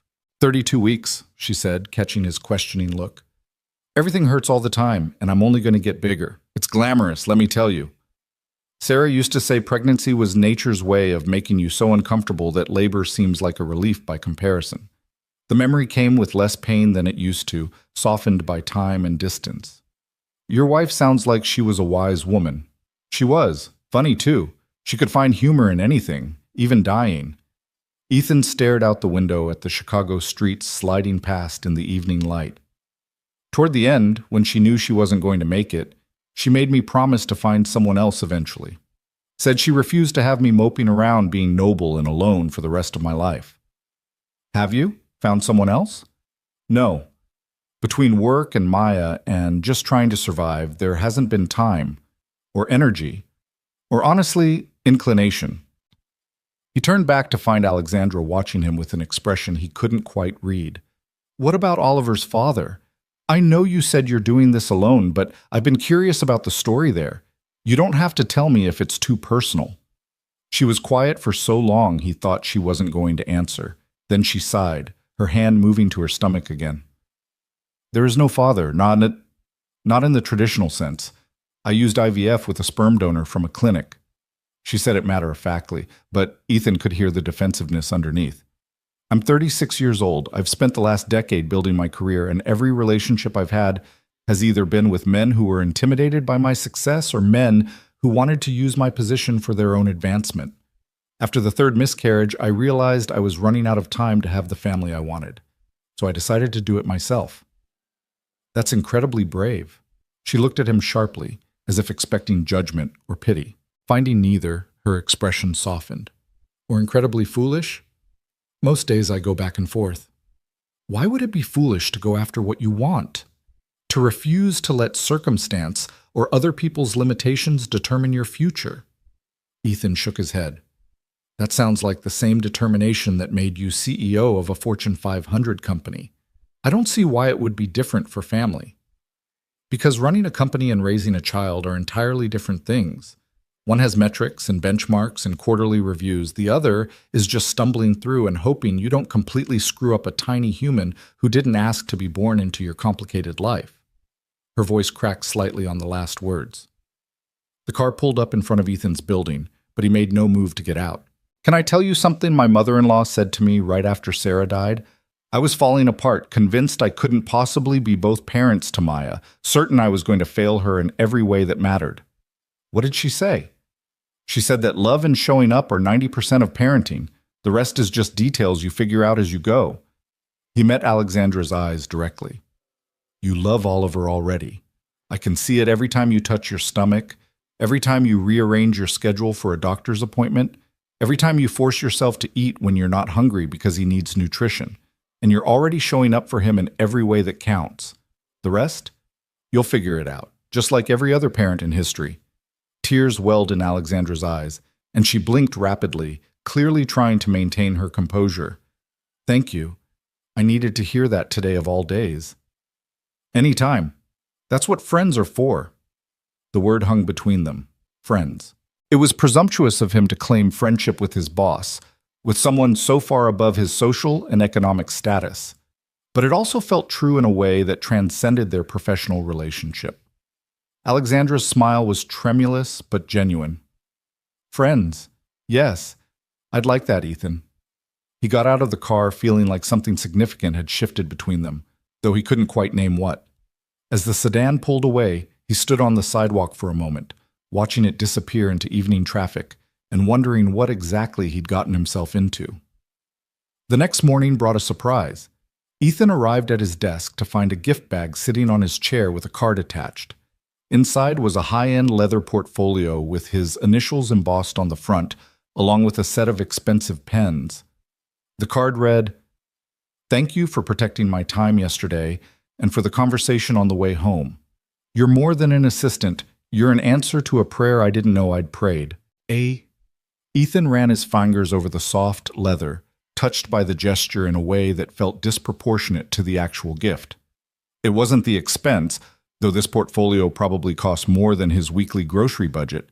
It was the thoughtfulness, the acknowledgement that he mattered, that his contribution was seen and valued.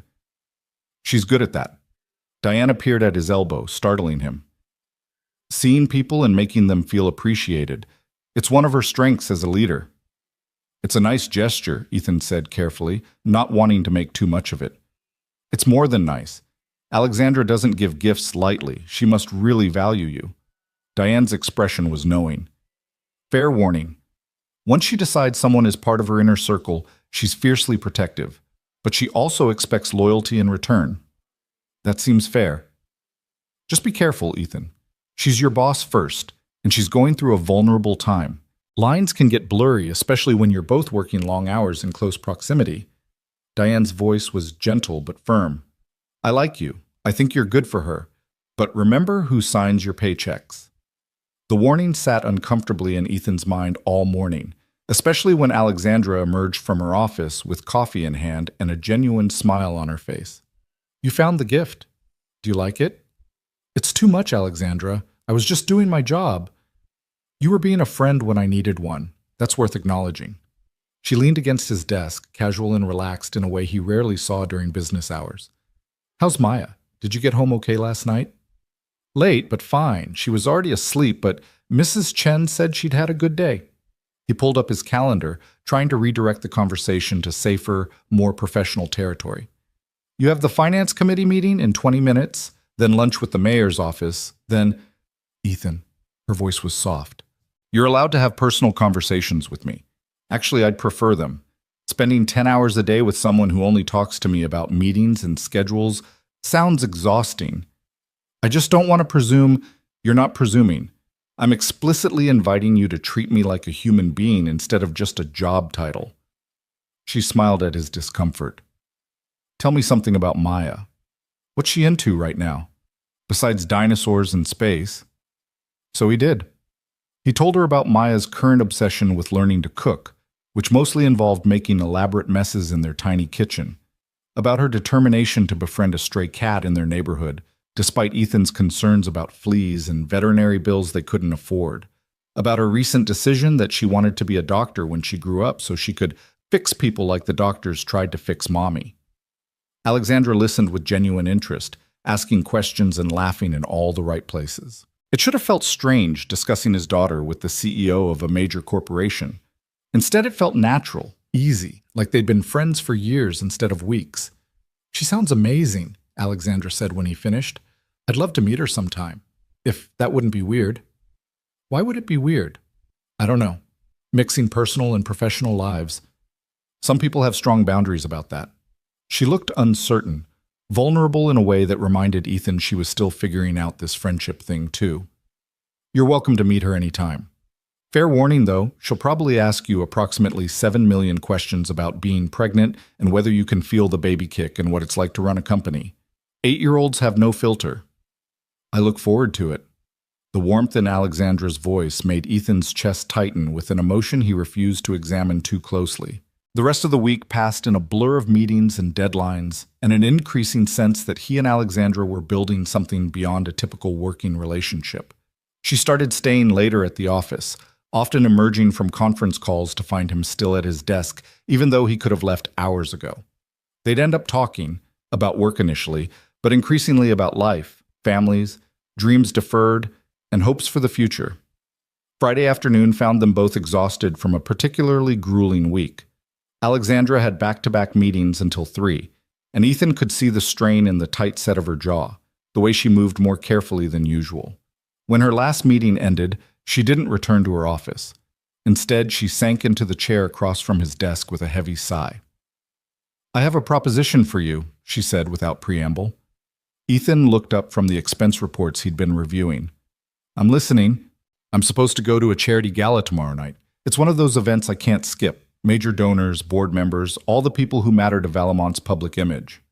She made a face. I hate these things in general, and the thought of spending 3 hours making small talk while my feet swell and strangers touch my stomach without permission sounds like torture. Sounds awful, Ethan agreed. Come with me, as my +1. She said it quickly, like she was worried she'd lose her nerve. I know it's a Saturday and you have Maya, but I'll pay for a babysitter, and you'd be doing me a huge favor. These events are so much more bearable when you have someone to talk to who doesn't just see you as a networking opportunity. Ethan's first instinct was to refuse. He didn't belong in that world of champagne and designer gowns and people who spent more on a watch than he used to make in 6 months. But looking at Alexandra's face, seeing the genuine hope there mixed with exhaustion and what looked like loneliness, he found himself nodding. Okay, but I have to warn you, I don't own a tuxedo. That's fine. I'll have one sent to your apartment, size 42 long, right? At his surprised look, she smiled. I notice things. It's part of being a good CEO. You're really going to send me a tuxedo? Consider it a work expense. You're technically attending in a professional capacity as my executive assistant. But her eyes were warm, making it clear they both knew this was personal, not professional.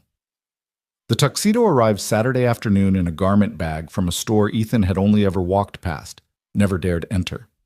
It fit perfectly, making him look like someone who belonged in Alexandra's world, even though he felt like an imposter. Maya was beside herself with excitement, insisting on taking approximately 40 pictures of him before Mrs. Chen arrived to babysit. You look like a prince, Daddy. She adjusted his bow tie with serious concentration. Is Ms. Alexandra going to be your date? It's not a date, sunshine. It's work. Maya gave him a look that was far too knowing for an 8-year-old. Mommy used to say that sometimes the best things start out pretending to be work.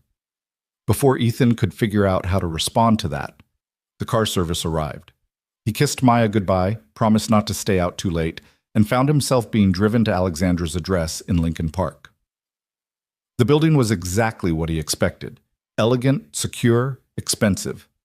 The doorman called up to announce him, then directed him to the elevator with the kind of polite deference that made it clear Ethan was expected. Alexandra answered her door in a blue dress that somehow managed to be both elegant and accommodating of her pregnancy. Her hair was down for the first time since he'd known her, falling in dark waves around her shoulders. She looked beautiful and nervous and nothing like the confident CEO he worked for every day. "Too much?" She gestured at the dress self-consciously. "I feel like I'm trying too hard." "You look perfect," Ethan said honestly. "Really beautiful." Something flickered in her eyes, pleasure, surprise, maybe something deeper.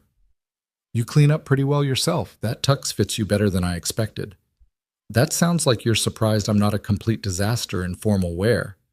"More like I'm pleasantly surprised to discover you have shoulders under those work shirts."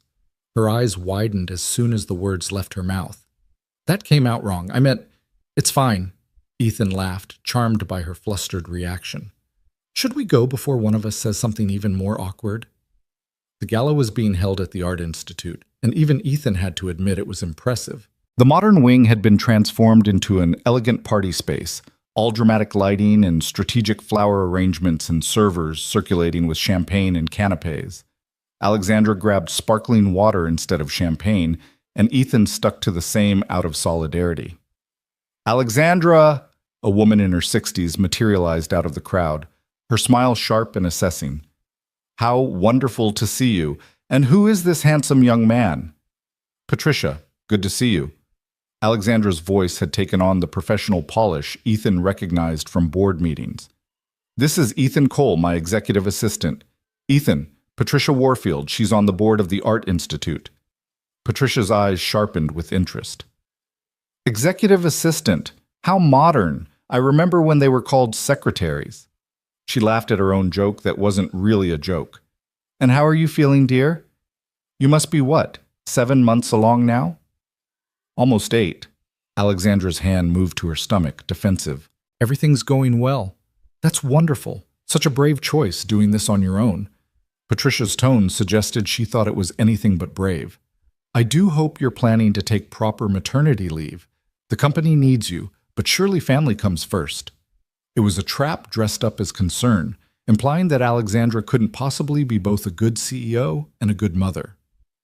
Ethan watched Alexandra's jaw tighten, saw her preparing a diplomatically worded response, and felt anger flare hot in his chest. "Actually," he interjected smoothly, "Alexandra has put together an excellent succession plan for her leave that ensures continuity of leadership while she bonds with her son. She's brilliant at planning for contingencies. It's one of the things that makes her such an effective CEO." Patricia blinked, clearly not used to being interrupted by someone she'd mentally classified as the help. "I see. Well, that's good to hear." She turned to Alexandra with a smile that didn't reach her eyes. "He's very protective of you. How sweet." After Patricia excused herself, Alexandra turned to Ethan with an expression that mixed amusement and gratitude. "You just defended me to one of the most influential women on the board." She was being condescending and implying you couldn't handle both the job and motherhood. Someone needed to shut that down. "My hero." She said it lightly, but her eyes held genuine warmth. "Come on, let's get some food before someone else corners us with backhanded compliments." They spent the next hour navigating the social minefield of the gala together. Ethan quickly learned the rhythm. Let Alexandra lead in conversations, but stay close enough to provide support when needed. He rescued her from a monotonous conversation with a museum donor who wanted to talk about his golf game. She returned the favor by smoothly extracting them from a group where Richard Thornton was holding court and looking their way with obvious displeasure. "He's going to make Monday interesting," Alexandra murmured as they escaped to a quieter corner. "Richard doesn't like being ignored at these things.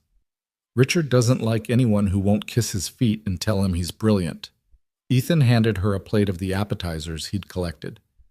"Eat something. You've been nursing that water for an hour." "Yes, Mother?" But she took the plate, nibbling on a small sandwich. "This is much better than I thought it would be. Having you here, I mean. Usually these events feel like 3 hours of performance art where I play the role of confident, successful woman while internally screaming. And tonight? Tonight I get to be a person instead of a persona. It's a nice change. She looked out at the party, her expression thoughtful. Do you ever feel like you're constantly performing, pretending to be what everyone expects instead of who you actually are? Every day for the last 3 years, Ethan admitted. The competent single dad who has everything under control, the reliable employee who never complains, the guy who's totally fine and definitely not one crisis away from falling apart. He paused. Except lately, I've been feeling less like I'm performing and more like I'm actually becoming that person. Because of the job? Because someone gave me a chance when I desperately needed one. Because for the first time since Sarah died, I'm not just surviving, I'm actually living. He met her eyes. So thank you for that. For seeing something in me worth investing in. Alexandra was quiet for a long moment, emotions flickering across her face too quickly to identify. You're going to make me cry, she said finally, and I'm wearing makeup that cost more than it should to have it ruined by tears. We can't have that. Ethan offered his arm in an exaggerated courtly gesture. Shall we dance? That seems like the appropriate thing to do at these fancy events. I haven't danced in years, and I'm very pregnant. So we'll go slow. Come on, trust me. She slipped her hand into the crook of his elbow, and he led her to the dance floor where other couples swayed to string quartet music. He kept his hand respectfully on her waist, mindful of her condition, and they moved together in a gentle circle. See? Not so bad, Ethan said. Actually, it's really nice. Alexandra's voice was soft, intimate in a way that made his breath catch. Thank you for coming tonight, Ethan, for being here, for all of it. There's nowhere else I'd rather be. The words hung between them, weighted with meaning neither of them was quite ready to acknowledge. They danced in silence, the world narrowing down to just the two of them swaying together while music played and conversation buzzed around them like distant static. In that moment, Ethan realized with startling clarity that somewhere along the way this had stopped being just about gratitude or professional respect. He cared about Alexandra deeply, genuinely cared in a way that felt dangerous and inevitable all at once. And judging by the way she looked at him, her eyes soft and vulnerable and hopeful, she felt it too. The question was what they were going to do about it. But that was a problem for another day. Tonight, they danced. The Monday after the gala arrived with an unexpected tension crackling through the air of the executive floor. Ethan felt it the moment he stepped off the elevator, the sidelong glances from other assistants, the way conversation seemed to pause when he walked past, the weight of speculation and gossip that clung to him like humidity before a storm. Diane caught him at the coffee station, her expression carefully neutral. So, you and Alexandra at the gala, people are talking. We attended a work function together. That's what assistants do. Ethan kept his voice level, professional, even as his stomach churned with unease. You danced with her. Multiple people saw you, and according to Patricia Warfield, who apparently tells everyone everything, you were quite cozy together all evening. Diane's tone wasn't accusatory, just matter of fact. I'm not judging, Ethan, but you need to be aware that people are going to make assumptions. Let them. We didn't do anything wrong. I know that, you know that, but corporate politics don't care about truth. They care about perception. She touched his arm gently. Just be careful. Alexandra has enemies here, people who would love to find something to use against her. And you're visible now in a way you weren't before. The warning sat like lead in Ethan's stomach as he made his way to his desk. Alexandra's office door was already open, and he could hear her on a phone call, her voice clipped and professional. He busied himself with reviewing her schedule, trying to ignore the paranoid feeling that everyone was watching him. When Alexandra finally emerged from her office at 9:30, she looked exhausted despite it being early morning. Dark circles shadowed her eyes, and she moved with the careful deliberation of someone in pain. Rough night?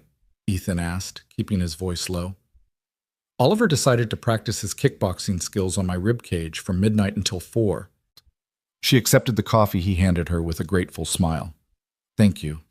You're a lifesaver. Have you eaten anything? Not yet. I'll grab something. No, you won't. You'll get caught up in meetings and forget until you're dizzy and nauseous. Ethan was already pulling up the delivery app on his phone. I'm ordering you actual breakfast. The protein-heavy kind that will keep you going until lunch. When did you become so bossy? The day you hired me to manage your life. He placed the order, then looked up to find her watching him with an expression he couldn't quite read. What? Nothing. Just thinking about how much things have changed in 2 months.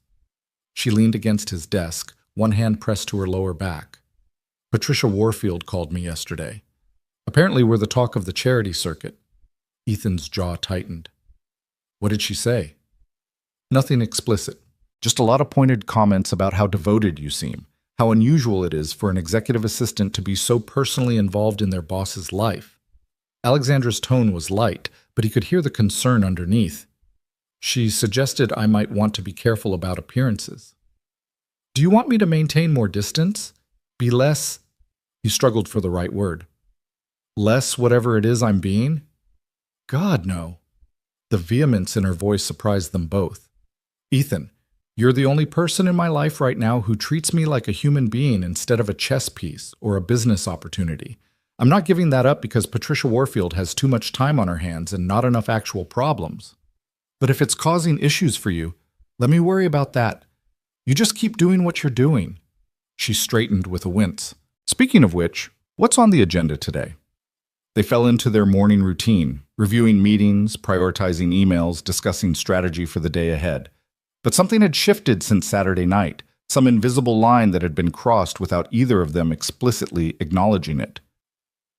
They stood closer than necessary when reviewing documents. Their conversations lingered beyond what was strictly professional, and when their hands accidentally brushed reaching for the same file, neither of them pulled away immediately. The breakfast Ethan ordered arrived, and he brought it into her office, setting it on her desk with deliberate care. Eat, all of it. I'm going to check. You really are becoming insufferable. But she was smiling as she said it, already unwrapping the breakfast sandwich. Someone has to look after you. You're terrible at it yourself. Ethan turned to leave, then paused at the door. Alexandra? Saturday night, dancing with you? That wasn't just professional courtesy on my part. I want you to know that. He left before she could respond, his heart hammering against his ribs. It was reckless to acknowledge the growing feelings between them, stupid to risk the best job he'd ever had, and the friendship he'd come to depend on. But watching her work herself to exhaustion, seeing her navigate the loneliness of impending single motherhood, had made it impossible to maintain the professional distance everyone seemed to think was so important. The rest of the morning passed in a blur of meetings and phone calls. Richard Thornton stopped by at 10:30, ostensibly to discuss quarterly projections, but really to make pointed comments about the gala. I saw you there with Alexandra, Richard said, his tone dripping false friendliness. Didn't realize executive assistants were invited to those events these days. Ms. Cross needed a +1. I was available. Ethan kept his voice professionally neutral, refusing to take the bait. How convenient. Tell me, does she always blur professional boundaries like that? Or are you special? Richard's smile didn't reach his eyes. If you have concerns about Ms. Cross's professional conduct, I'm sure HR would be happy to discuss them with you. Ethan stood, using his height to subtle advantage. Now, if you'll excuse me, I have actual work to do. Richard's expression darkened. Careful, Cole. You might be Alexandra's pet project right now, but that doesn't make you untouchable. Remember your place. After Richard left, Ethan had to take several deep breaths to calm the fury burning in his chest. The casual dismissal, the implication that he was somehow taking advantage of Alexandra, or vice versa, it made him want to put his fist through something. That looked intense. Diane appeared with 2 cups of coffee, handing him one. Let me guess, Richard being his charming self? He basically called me Alexandra's pet and suggested I was overstepping. Ethan accepted the coffee gratefully. Is he always like this, or did I do something specific to piss him off? Both, probably. Richard's used to being the most important person in any room, and Alexandra doesn't treat him that way. It drives him crazy. And now she has you, someone she clearly trusts and values, which makes him even more irrelevant. Diane sipped her own coffee. He's going to make trouble if he can. Watch your back. The warning proved prophetic. By Wednesday, Ethan started noticing small things going wrong. Messages not getting passed along, Meeting rooms mysteriously double-booked. His access to certain files suddenly revoked without explanation.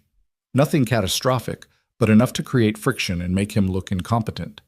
When he mentioned it to Alexandra during their end-of-day debrief, her expression turned thunderous. "Richard, it has to be." She pulled up her computer, fingers flying over the keyboard. He's done this before with people he perceives as threats.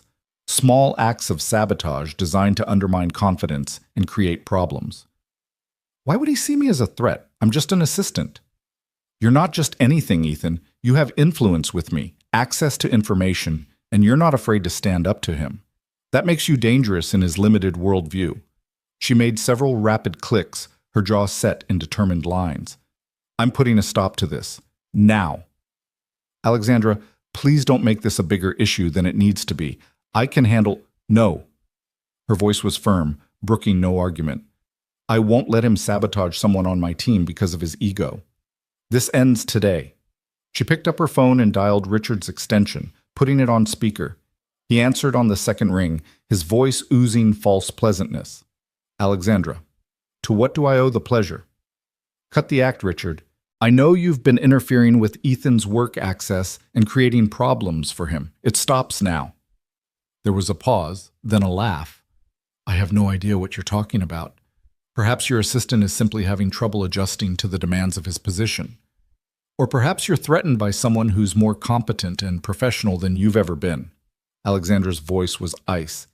Here's how this is going to work. You're going to immediately restore all of Ethan's access. You're going to stop the petty sabotage. And you're going to treat him with the same respect you'd show any other member of my executive team. Are we clear? You're awfully protective of him. Makes a person wonder why. What it should make you wonder is why you're so determined to create problems instead of doing your actual job. I've been reviewing your department's performance metrics, Richard, and they're concerning. Perhaps we should schedule a meeting to discuss your own competency before you worry about anyone else's. The threat was clear and unmistakable. Richard's voice when he spoke again was tight with barely controlled anger. That won't be necessary. I'll take care of the access issues. See that you do. And Richard, stay away from my assistant. This is your only warning. She ended the call and sat back, pressing both hands to her stomach. Ethan could see her breathing carefully, deliberately, working to calm herself down. You didn't have to do that, he said quietly. I could have handled Richard myself. I know you could have. But you shouldn't have to. And I won't let him bully you because he's upset that I value your opinion more than his. She looked up, her eyes fierce. You're part of my team, Ethan. That means something to me. It means I protect you. The intensity in her voice made something warm and dangerous unfurl in his chest. Thank you for standing up for me. Always. She held his gaze for a long moment, something unspoken passing between them. Then she seemed to catch herself, glancing at the clock. It's almost 7. You should go home to Maya. I have a few more things to finish up here. Not a chance. If you're staying, I'm staying. Ethan settled back in his chair, making it clear he wasn't budging. Besides, Maya's at a sleepover tonight. I've got nowhere to be. Alexandra smiled, soft and genuine. Then I guess you're stuck with me for dinner. There's a Thai place that delivers. They know my order by heart at this point. They ordered dinner and ate in her office, the city lights glittering below them as night settled over Chicago. The conversation flowed easily, moving from work to personal topics and back again. Alexandra told him about growing up as the daughter of self-made millionaires, the pressure to excel, the loneliness of being constantly compared to impossible standards. Ethan talked about his mother's stroke and dropping out of school, about meeting Sarah and thinking he'd found his forever only to have it ripped away far too soon. Do you think you'll ever want to get married again? Alexandra asked, pushing her food around with her chopsticks. Honestly, I don't know. The thought of loving someone that much and potentially losing them again terrifies me. Ethan set down his own chopsticks, considering the question seriously. But I also don't want to live the rest of my life alone. And Maya deserves to see what healthy love looks like. To know that loss doesn't mean you stop trying. That's very wise. What about you? Would you ever want a partner in this? Someone to share parenting with? Alexandra was quiet for a long moment, her hand moving to her stomach in that protective gesture he'd come to recognize. I thought I was okay doing this alone. Convinced myself I didn't need anyone else, that wanting partnership was weakness. She looked up, and in her eyes he saw vulnerability and hope and fear all tangled together. But lately I've been wondering if maybe I was wrong. If maybe wanting help doesn't make you weak, it just makes you human. The words hung between them, heavy with implication. Ethan knew he should say something professional, should maintain the boundaries that were already dangerously blurred. Instead, he heard himself say, "You deserve someone who sees how incredible you are. Someone who wants to be there for you and Oliver, not because they have to, but because they can't imagine being anywhere else." "Do I?" Her voice was barely above a whisper. "Yes. Absolutely yes." They stared at each other across her desk, the air thick with everything they weren't saying. Then Alexandra's phone buzzed with an urgent email, breaking the moment, and they both retreated into the safety of work discussions. But something had been acknowledged, some truth neither of them could take back. And when Ethan finally left at 9:30, he carried it home with him like a secret too fragile to examine in the light. The next 2 weeks passed in a strange limbo. They continued working together seamlessly, their professional partnership stronger than ever. But underneath ran a current of awareness, of possibility, that neither of them seemed ready to address directly. They found excuses to stay late together. Their casual touches lingered longer than necessary. And sometimes Ethan would look up to find Alexandra watching him with an expression that made his heart race. It was Maya who finally forced the issue, in the way only 8-year-olds can. She'd been asking to meet Alexandra for weeks, and Ethan had been putting it off with vague promises of soon and when schedules align. But on a Friday afternoon in mid-June, Alexandra mentioned she had no plans for the weekend, and before Ethan could think better of it, he heard himself inviting her to lunch with him and Maya on Saturday. "Are you sure?" Alexandra asked, surprise and pleasure mixing in her voice. "I don't want to intrude on your time with your daughter." "You're not intruding. Maya's been begging to meet you. Fair warning, though, she will ask you approximately 7,000 questions and have no shame about any of them." Alexandra laughed. "I can handle an inquisitive 8-year-old. What time and where?" They decided on a casual lunch at a family-friendly restaurant in Lincoln Park, neutral territory that wouldn't feel too formal. Ethan spent Friday evening trying to explain to Maya that she needed to be on her best behavior. "I'm always on my best behavior," Maya protested, completely sincere despite abundant evidence to the contrary. "Just remember, Miss Alexandra is my boss. So we need to be respectful and not ask really personal questions, like why she's having a baby by herself." Maya's eyes were wide and innocent, especially like that. Saturday arrived sunny and warm, one of those perfect Chicago summer days that made everyone forget the brutal winter. Ethan and Maya arrived at the restaurant first, and he spent the waiting time trying to calm his irrational nervousness. This was just lunch with his boss and his daughter. Nothing weird or significant about it. Then Alexandra walked in, and Ethan's breath caught in his throat. She wore a simple sundress that accommodated her now obvious pregnancy, her hair loose around her shoulders, sunglasses pushed up on her head. She looked younger than she did in the office, more relaxed, more like the woman he had danced with at the gala than the CEO who commanded boardrooms. Maya bounced up from her seat the moment she spotted them. "Ms. Alexandra, you're here, and your belly is so big. Can I feel the baby kick? Daddy said I had to ask permission first before touching anyone's belly, because that's good manners." Alexandra laughed, delighted rather than offended. "Good manners are very important, and yes, you may feel if he starts kicking, though he's been pretty quiet this morning." They settled into the booth. Maya wedged herself right next to Alexandra instead of sitting with Ethan, much to his embarrassment, and ordered lunch. Maya immediately launched into her promised interrogation. "So why are you having a baby all by yourself? Did your husband die like my mommy? Or did you just not want one?" "Maya," Ethan started, mortified, but Alexandra just smiled gently. "It's okay, Ethan. Those are fair questions." She turned to Maya, giving her the full attention she'd give any adult. "I'm having Oliver by myself because I haven't found the right person to be a partner yet. But I really wanted to be a mom, so I decided not to wait anymore." "That's brave," Maya said seriously. Mrs. Chen says it takes a village to raise a child. Do you have a village? I'm working on building one. Your dad is actually a really important part of it. He helps me remember to take care of myself and not work too much. Oh, good. Daddy's really good at taking care of people. He took care of Mommy when she was sick, and now he takes care of me, so he probably has extra caring left over for you and Oliver. The simple, childlike logic made both adults fall silent.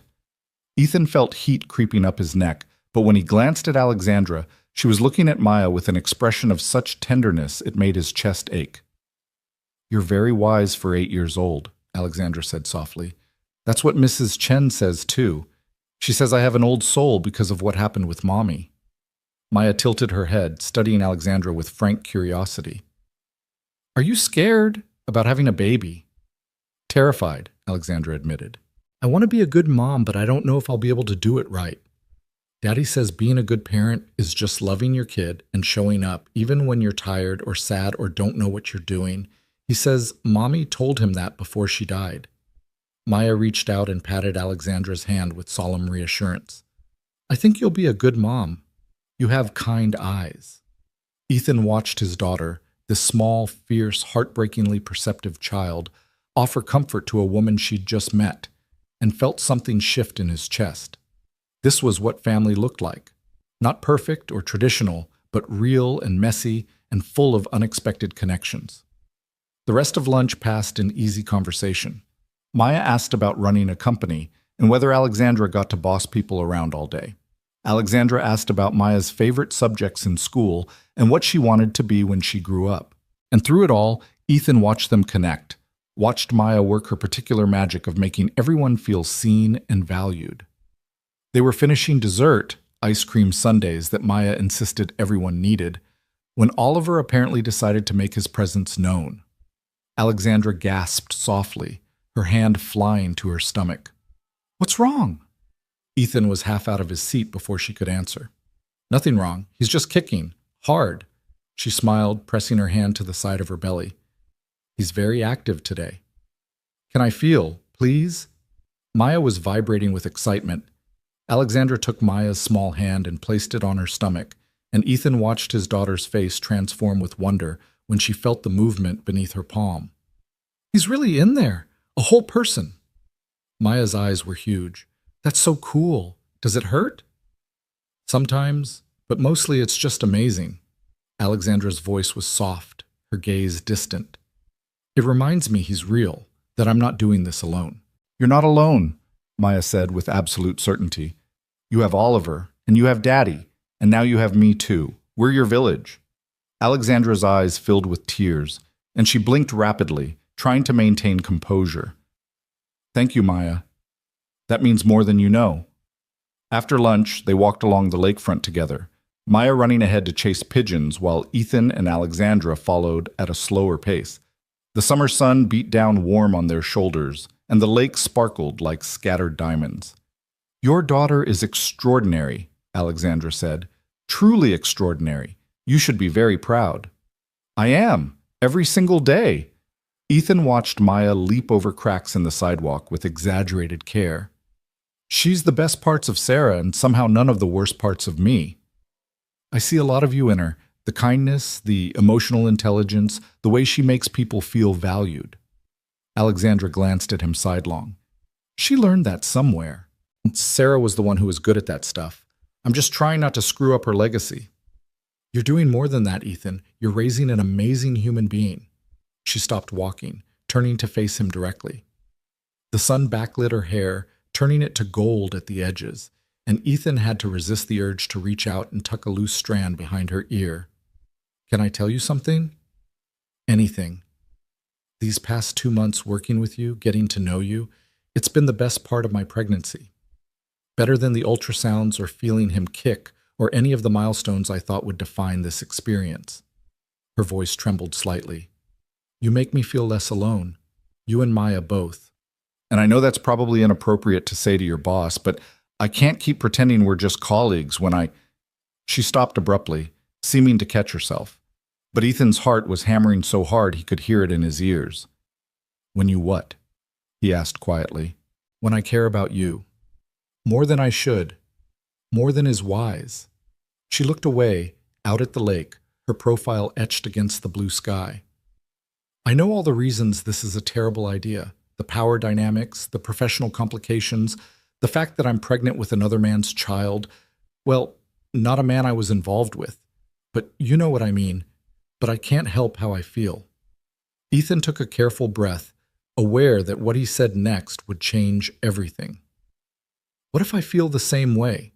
What if I've been falling for you since the day you trusted me enough to share your fears about becoming a mother? What if when I look at you, I see someone I want to build a life with, complications and all? Alexandra turned back to him, hope and fear warring in her expression. Then we'd be two very stupid people about to do something that could blow up both our lives. Or we'd be two people brave enough to reach for something real, even when it's scary and complicated. They stared at each other, the air between them charged with possibility. Maya's laughter carried across the path, and somewhere a street musician played guitar, and the world kept spinning while they stood frozen in a moment that felt like standing on the edge of a cliff. I have to think about Oliver, Alexandra said finally, about what's best for him. Bringing someone into his life right from the start, that's a big decision. I know.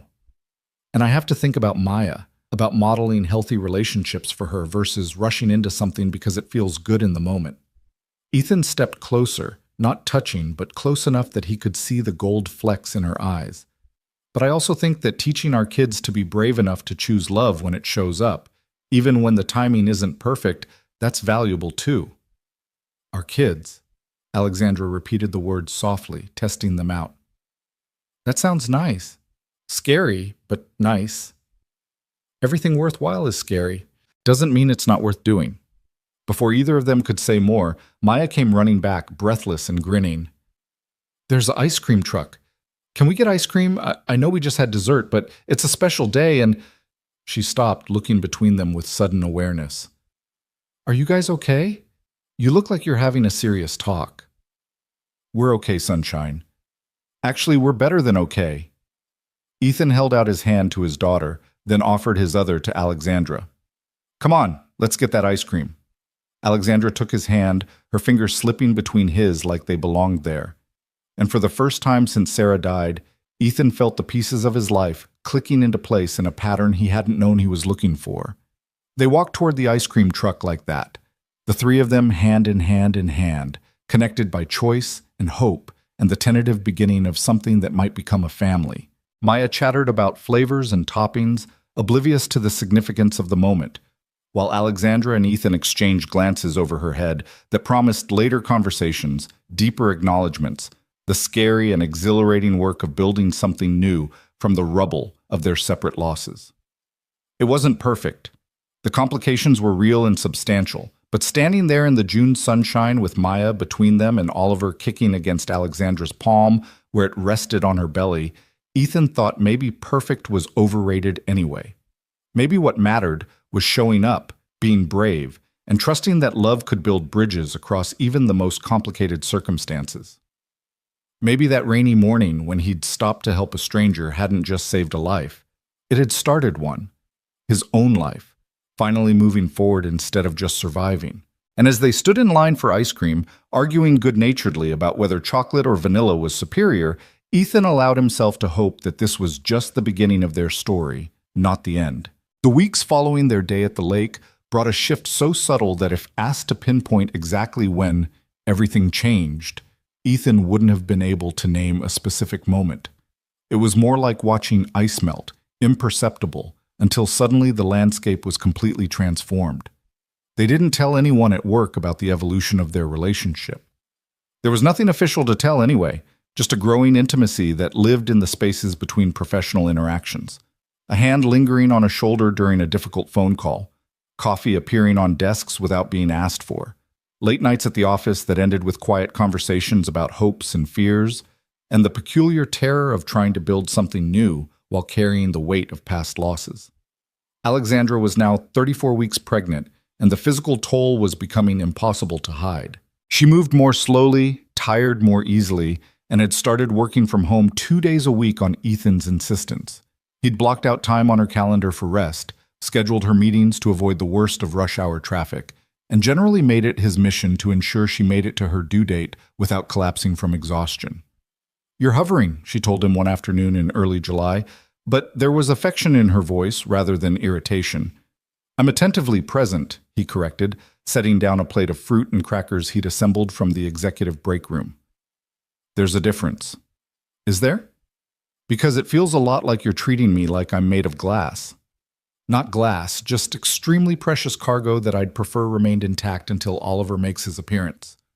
Ethan perched on the edge of her desk, close enough that their knees almost touched. "Humor me. I've never done the pregnancy support thing before. Sarah and I never got that far."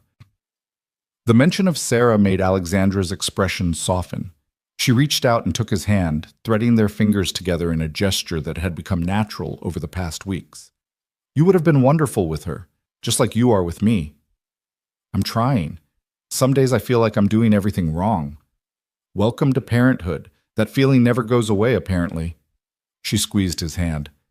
"My mother called again this morning. She wants to know when she can meet you properly, not just as my assistant, but as—" She paused, searching for the right word. "As what?" Ethan prompted gently. "As the person who matters to me. As the man I'm falling in love with."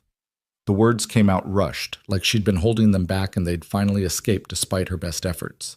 Ethan's heart stuttered in his chest. They danced around the word for weeks, implied it in 1,000 small ways, but neither had spoken it aloud until now. "You're falling in love with me? That terrifies you."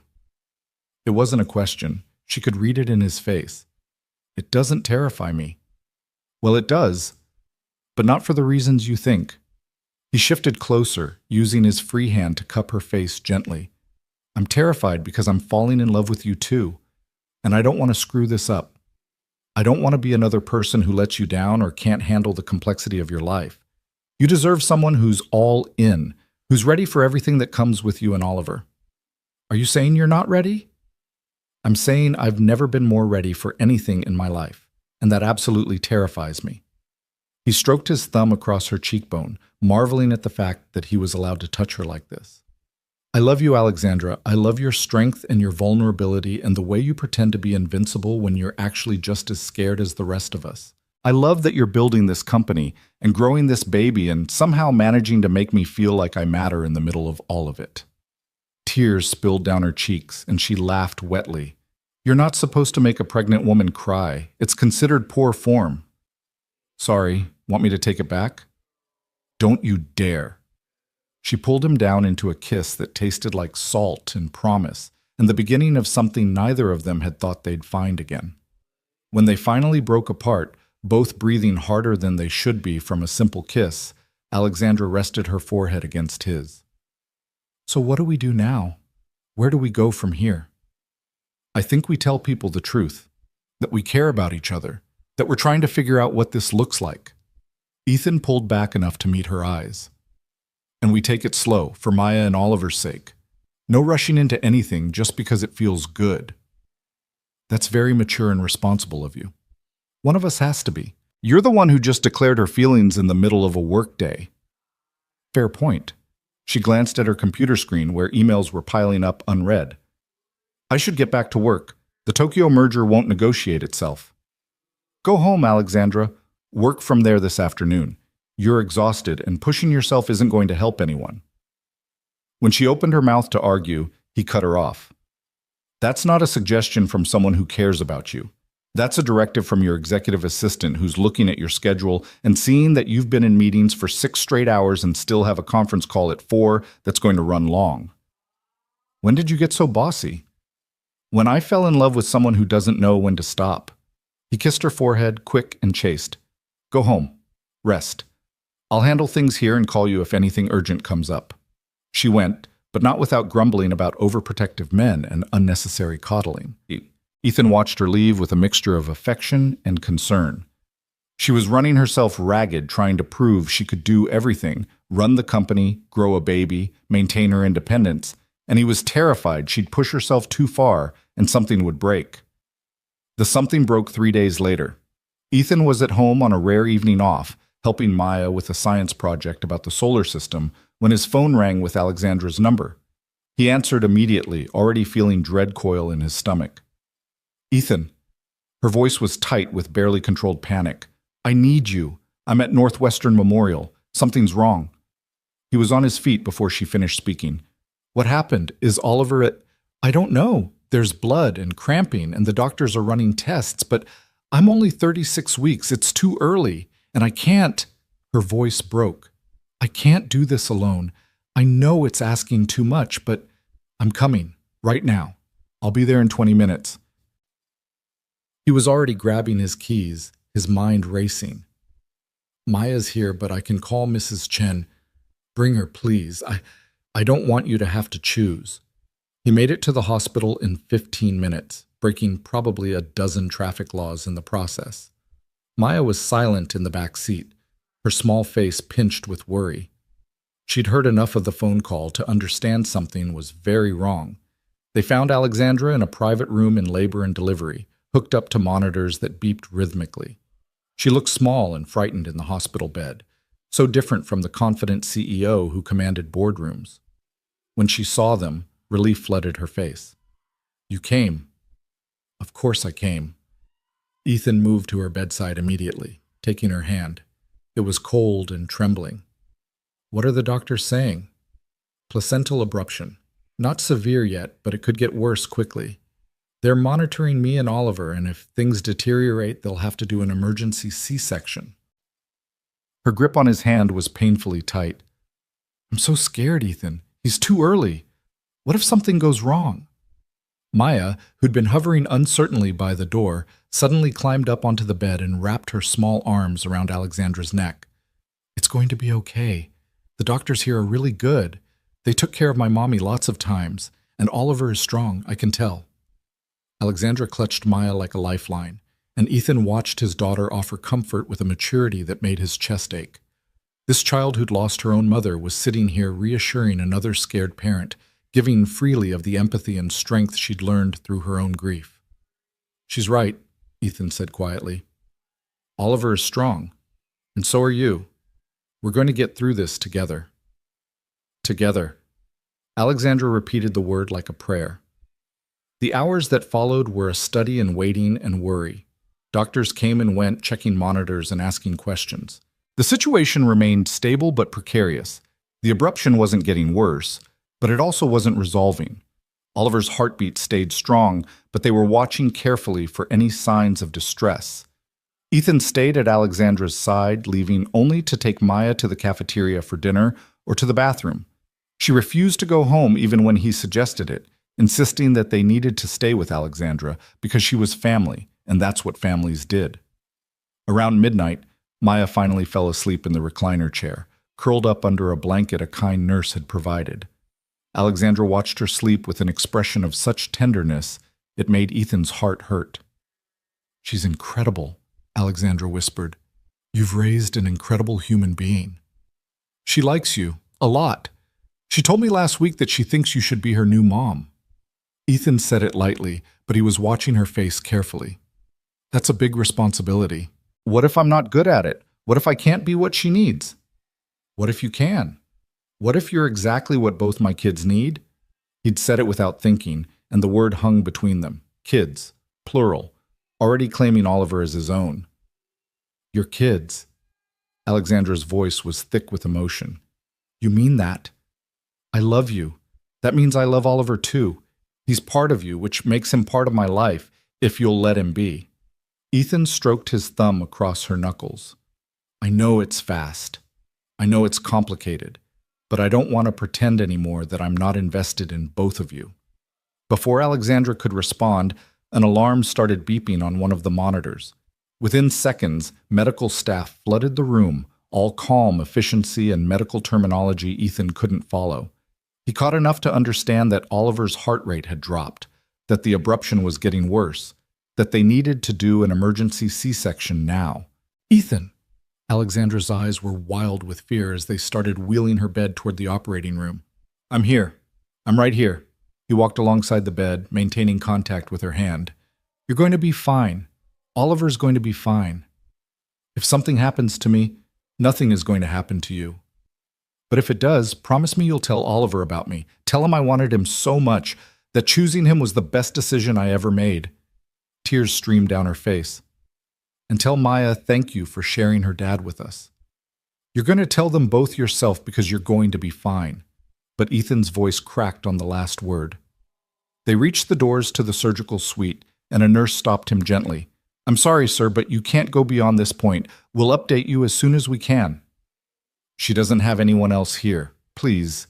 "I'll be with her the entire time," the nurse said kindly. "I promise she won't be alone." They wheeled Alexandra through the doors, and Ethan stood frozen, watching until she disappeared from view.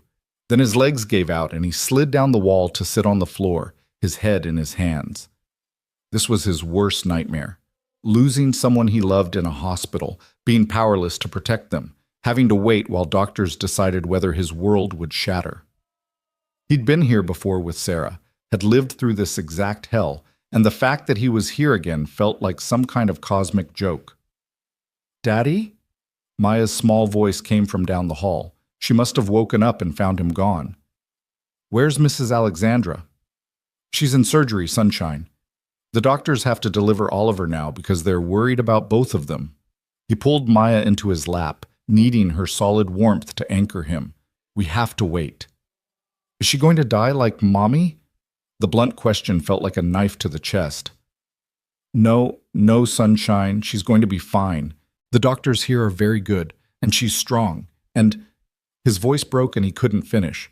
Maya wrapped her arms around his neck and squeezed tight. "It's okay to be scared, Daddy. Being brave doesn't mean you're not scared. It just means you don't let the scared stop you." He held his daughter and tried to believe her wisdom, tried to have faith that the universe wouldn't be cruel enough to give him love again just to rip it away. But as the minutes turned to hours with no update, that faith became harder and harder to maintain. At some point, Margaret Cross arrived, breathless and terrified, having been called by the hospital. She took one look at Ethan's face and seemed to understand everything that had remained unspoken between him and her daughter. "You love her." It wasn't a question. "Yes." "And Maya?" She glanced at the child sleeping fitfully against Ethan's shoulder. "Alexandra wanted her here. She considers us family." Margaret's expression softened. "Then I'm glad she has you, that she's not facing this alone anymore." She sat down next to him, back against the wall, looking suddenly older than her years. "I've lost 2 grandchildren already. I can't—" Her voice broke. "I can't lose my daughter too." "You won't. She's a fighter. She's the strongest person I've ever met." Ethan said it with more confidence than he felt, but Margaret seemed to need the reassurance. They waited together as night bled into early morning. Maya woke, slept, woke again. Nurses brought terrible coffee that they drank anyway. And with every minute that passed without news, Ethan felt his anxiety ratchet higher. Finally, after what felt like a lifetime but was actually 3 hours, a doctor in surgical scrubs approached them. Ethan was on his feet immediately, his heart in his throat. "Ms. Cross is out of surgery and stable, Sadake. Topisha, Shekarne," the doctor said, and Ethan's knees nearly buckled with relief. "The abruption was significant, but we were able to deliver the baby safely. He's in the NICU being evaluated. He's very small at 36 weeks and having some breathing difficulties, but his vitals are stable." "Can we see her?" Margaret's voice was raw. "She's in recovery now. Give us another hour to get her settled, and then you can visit, 2 at a time in the NICU for the baby." After the doctor left, Ethan sat back down heavily, all the tension draining out of him at once. They were alive.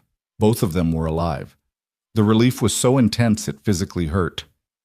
"Thank you," Margaret said softly, "for being here, for caring about my daughter enough to sit through this with us." "There's nowhere else I would be." They were allowed to see Alexandra an hour later. She was pale and groggy from anesthesia, but her eyes were clear and alert when they found Ethan standing in the doorway of her recovery room. "Oliver?" Her voice was hoarse. "He's okay.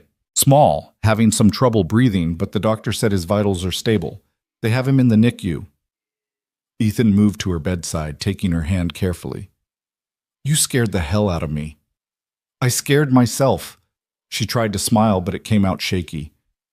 "They won't let me see him yet, not until I'm more stable, but I need—" Her voice broke. "I need to know he's real, that he's here and alive." I'll go. I'll take pictures and videos and come right back and tell you everything. Ethan looked at Margaret. Can you stay with her? Of course. The NICU was a maze of beeping machines and tiny isolates, each containing impossibly small humans fighting impossibly large battles. A nurse directed Ethan to Oliver's station, and he found himself staring down at the smallest person he'd ever seen. Oliver was tiny, barely 5 pounds according to the chart, with a shock of dark hair and features that were unmistakably Alexandra's. He had tubes and wires attached to his small body, monitoring everything, helping him breathe through lungs that weren't quite ready for the world yet. But his eyes were open, dark, and alert, staring up at Ethan with an intensity that stole his breath.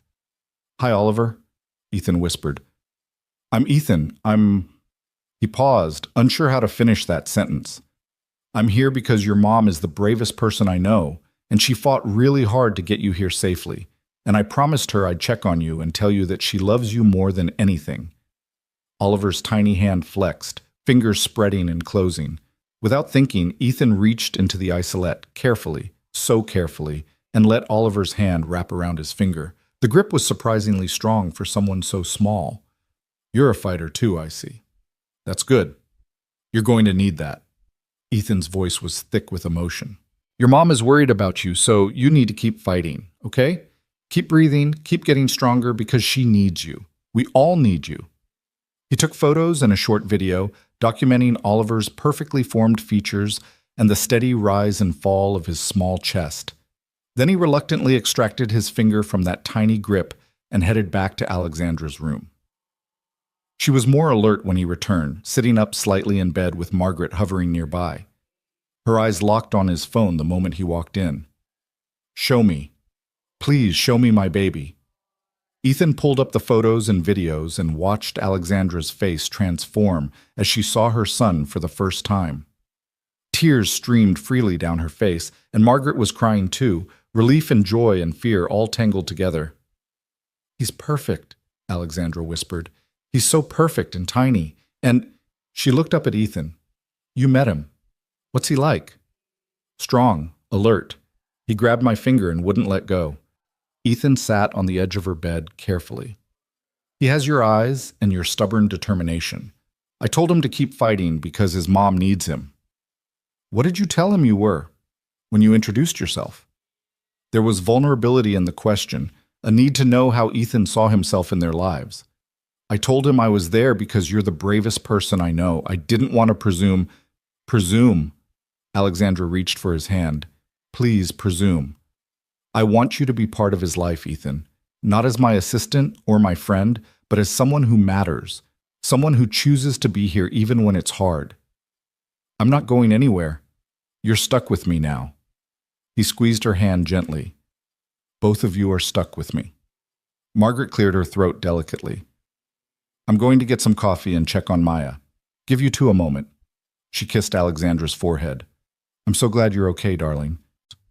After she left, Ethan and Alexandra sat in comfortable silence for a moment, just holding hands and breathing through the relief of survival. "This wasn't how I imagined Oliver's birth," Alexandra said finally. "I thought I'd have more time to prepare, more time to figure everything out. Life doesn't usually wait for us to be ready. It just happens, and we figure it out as we go." Ethan brushed a strand of hair back from her face. "But for what it's worth, I think you're going to be an amazing mom. Even flat on your back in a hospital bed, recovering from emergency surgery, your first thought was for him. That's what good parents do." "I couldn't do this without you. Tonight proved that. When I was scared and everything was falling apart, you were the person I called." She held his gaze. "I need you to understand what that means. I've been independent my whole life, convinced I didn't need anyone. And then you showed up and made me realize that needing people isn't weakness. It's just being human. I need you too. You and Oliver both. You've given me a reason to believe in second chances, in building something new from broken pieces." He leaned down and kissed her forehead gently. "I love you, Alexandra Cross, and I love that tiny fighter in the NICU who grabbed my finger and wouldn't let go." "Sounds like you're already wrapped around his finger." "Completely, just like I'm wrapped around yours." They smiled at each other, exhausted and emotional and hopeful in the way that only comes after surviving something terrifying together. Over the next week, Alexandra slowly recovered while Oliver fought his small battles in the NICU. His breathing improved daily, and the doctors became increasingly optimistic about his prognosis. Ethan split his time between the hospital and home, trying to maintain some normalcy for Maya, while supporting Alexandra through the strange limbo of being a new mother separated from her baby. Maya visited every day after school, bringing drawings for Oliver's isolette, and chattering to him through the plastic about all the things they do together when he was bigger. The NICU nurses fell in love with her, and several commented that Oliver seemed to respond to her voice, his little hand reaching toward the sound. "He knows I'm his sister," Maya announced with absolute certainty. "Not the regular kind, but the chosen kind. That's even better because we picked each other." It was Maya, actually, who forced the conversation about their future. She'd been patient for days, watching the adults dance around the obvious, until finally she'd had enough. "Are you and Ms. Alexandra going to get married?" she asked Ethan one evening over pizza. They'd fallen back into Pizza Thursday despite everything, needing the normalcy of routine. Ethan nearly choked on his slice. "That's a pretty big question, Sunshine." "It's a yes or no question, actually. Or, I don't know if you really don't." She fixed him with a look that was pure Sarah, direct and unwilling to accept deflection. "Because if you are, I need to know so I can start planning what I'm going to wear. And if you're not, then I need to know why not, because you love her, and she loves you, and Oliver needs a dad, and I want a brother, so it seems like everyone wins." "Maya, you told me that Mommy would want you to be happy again. You told me she made you promise not to be alone forever." Maya's voice was steady, far too mature for 8 years old. "Ms. Alexandra makes you happy. I can tell because you smile different now, like you mean it all the way through instead of just on the outside. And she needs you, and Oliver needs you, and I want them to be our family. So why are you waiting?" The simple logic of it, the clarity of a child who hadn't learned to complicate things with fear and what-ifs, hit Ethan like a physical blow. "You're right. You're absolutely right. So you're going to ask her to marry you?" "Eventually, when the timing is right. After Oliver comes home and Alexandra is fully recovered and—" "Daddy." Maya put down her pizza and took his hand, looking at him with eyes that held Sarah's wisdom. "The timing is never going to be perfect. That's what Mrs. Chen says. She says, if you wait for perfect, you'll wait forever. She says sometimes you just have to jump and trust the net will appear." "When did you get so wise?" "I've always been wise. You just don't always listen." She squeezed his hand. "Go ask her, tonight, before you talk yourself out of it." "I can't ask her tonight. She's recovering from surgery. Oliver is still in the NICU." "So you'll ask her there, in Oliver's room. That way all of us can be together when you do it." Maya grinned, clearly pleased with her planning. "That's romantic. Way better than some fancy restaurant where everyone stares at you." Ethan found himself laughing despite the terror thrumming through his veins. "You've got this all figured out, don't you?" "Someone has to. You grown-ups take forever to do anything." She stood up, grabbing her plate. "Come on, let's go get Miss Chen to take us to that jewelry store near her apartment. The one with the pretty rings in the window." "Maya, I can't just buy a ring tonight." "Why not? You have money now, and you love her, and she loves you, and tomorrow isn't promised, Daddy. Mommy taught us that." The stark reminder silenced any argument Ethan might have made. She was right. Tomorrow wasn't promised. He'd learned that lesson in the cruelest way possible. And if he'd learned anything from losing Sarah and almost losing Alexandra this week, it was that when you found something worth fighting for, you didn't wait for the perfect moment. You grabbed it with both hands and held on. 2 hours later, Ethan stood outside the NICU with a ring box in his pocket and Maya bouncing excitedly beside him. It wasn't a fancy ring. He couldn't afford anything extravagant despite his better salary, but it was beautiful in its simplicity. A single diamond on a white gold band that had called to him the moment he saw it. "You've got this, Daddy," Maya whispered as they scrubbed in. "Just tell her how you feel. Girls like that stuff." They found Alexandra in Oliver's room, sitting in the rocking chair beside his isolette, with him finally in her arms for the first time. He'd been doing well enough that morning for kangaroo care, and the sight of mother and son together stole Ethan's breath. Alexandra looked up when they entered, her face glowing with a joy he'd never seen before. "Look at him. He's really here. He's really real. He's perfect.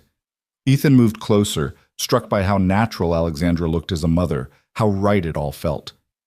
How are you feeling? Sore, exhausted, happier than I've ever been in my life. She adjusted Oliver slightly, his small head tucked against her chest. The doctors say if he keeps improving, we might be able to take him home next week. That's wonderful. Ethan glanced at Maya, who made exaggerated, encouraging gestures at him. Alexandra, can I talk to you about something? Of course, everything okay? More than okay, it's just... He took a breath, feeling the weight of the ring box in his pocket. Maya said something tonight that made me realize I've been overthinking this. Waiting for the perfect moment when really, this right here, right now, is already perfect. Alexandra's expression shifted to something uncertain and hopeful. Ethan, what are you... He pulled out the ring box and dropped to one knee beside her chair, aware of how surreal this must look, proposing in a NICU while she held her week-old son. But Maya was right. This was them. This was their life, messy and complicated and absolutely right. I'm not good at speeches, so I'm just going to say this plainly. I love you. I love Oliver. I love the family we're building together from broken pieces and second chances. You make me want to be brave again, to believe in futures instead of just surviving the present.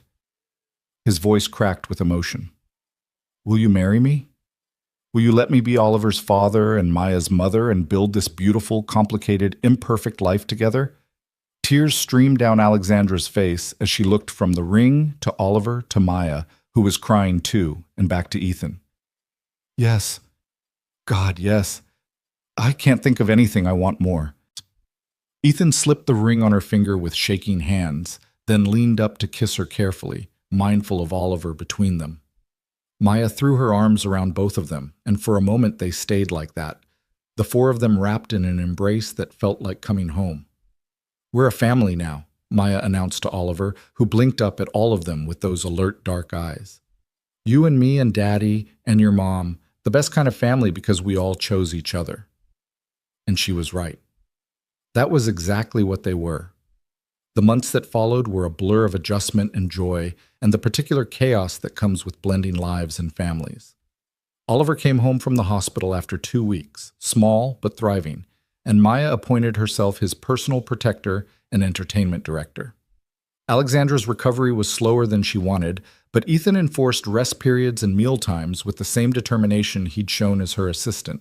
They decided to wait to get married until Oliver was older, until Alexandra was fully healed, until they could plan something that felt right. But they moved in together almost immediately, finding a house with enough space for all of them and a yard where Maya could play and Oliver could eventually explore. The wedding, when it finally happened on a crisp October afternoon, was small and perfect. Just family and close friends gathered in the garden of their new home. Maya served as maid of honor, carrying Oliver down the aisle in a baby carrier decorated with flowers. Margaret wept through the entire ceremony.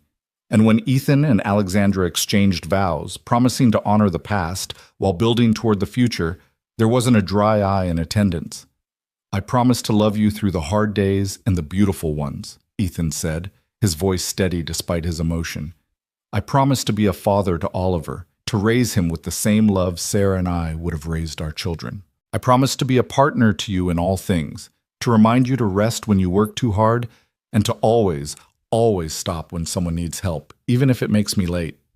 Alexandra laughed through her tears. I promise to love you and Maya and our future children with everything I have. I promise to build a life with you that honors both our pasts and embraces our future. And I promise that whenever you're running late because you stopped to help someone, I'll never fire you for it. The crowd laughed. And then they were kissing, sealing promises that had been forged in rain and fear and the particular alchemy that turned strangers into family. At the reception, Maya gave a toast that left everyone weeping. My mommy died when I was 5, she said, her small voice carrying clearly in the quiet garden, and for a long time, I thought that meant we could never be happy again. But then my daddy met Alexandra on a rainy day, and he was late for work because he stopped to help her. And because he was brave enough to help someone even when it was hard, we found our family again. She turned to Oliver, who was sleeping peacefully in Margaret's arms. Oliver, you're too little to understand this now, but Your mom chose to have you all by herself because she was brave too. And now you have a dad who chose you just as much as she did.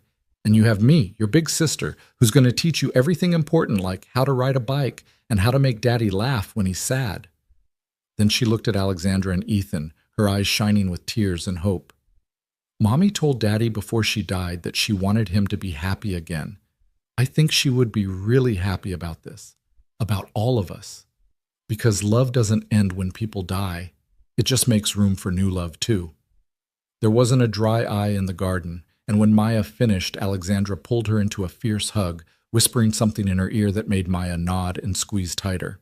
Later, as the sun set and the party wound down, Ethan found himself standing alone for a moment, watching his new wife dance with his daughter, while his son slept peacefully nearby. The scene was so perfect, it almost hurt, and he felt Sarah's presence like a whisper on the wind. "Thank you," he said quietly to the memory of his first love, "for making me promise, for pushing me to live instead of just survive. I hope you're proud of the life we've built." He felt no response, but he didn't need one. He could feel Sarah's blessing in the weight of the ring on his finger, in Maya's laughter, in the way Alexandra looked at him like he'd hung the moon. She had given him permission to love again, and he'd been brave enough to take it. 6 months later, on a spring morning that echoed that rainy day in Chicago, Alexandra went into labor with their second child. This time there were no complications, no emergencies, just the ordinary miracle of bringing life into the world. Ethan stayed by her side through every contraction, every push, every moment of the journey they were taking together. When their daughter was born, small and perfect and screaming with fury at being evicted from her comfortable home, Alexandra looked at Ethan with exhausted joy. "What should we name her?" she asked. Ethan looked at his new daughter, at his wife, at the beautiful, complicated family they'd built from loss and rain and one impossible choice to stop and help. "What about hope? Because that's what you gave me when I'd forgotten what it felt like." Alexandra's eyes filled with tears. "Hope Cross Cole, it's perfect." And it was. All of it was perfect in its imperfection. The blended family, the love built from broken pieces, the life they'd created by being brave enough to reach for second chances. As Ethan held his newborn daughter and watched Maya carefully show Oliver how to be gentle with his baby sister, as Alexandra rested with her hand in his, and contentment written across her face, he thought about that rainy morning that had changed everything. He'd been racing the clock, terrified of being fired, certain his life was falling apart. And then he'd seen a stranger who needed help. And he'd made a choice that seemed small in the moment, but turned out to be the most important decision of his life. He'd stopped. He'd helped. He'd been brave. And in return, he'd found not just a job, not just security, but a family, a future. A love that healed old wounds while creating space for new joy. Sometimes the woman you save on the side of the road isn't just your boss. Sometimes she's the answer to prayers you didn't know you were praying. Sometimes she's the home you never thought you'd find again.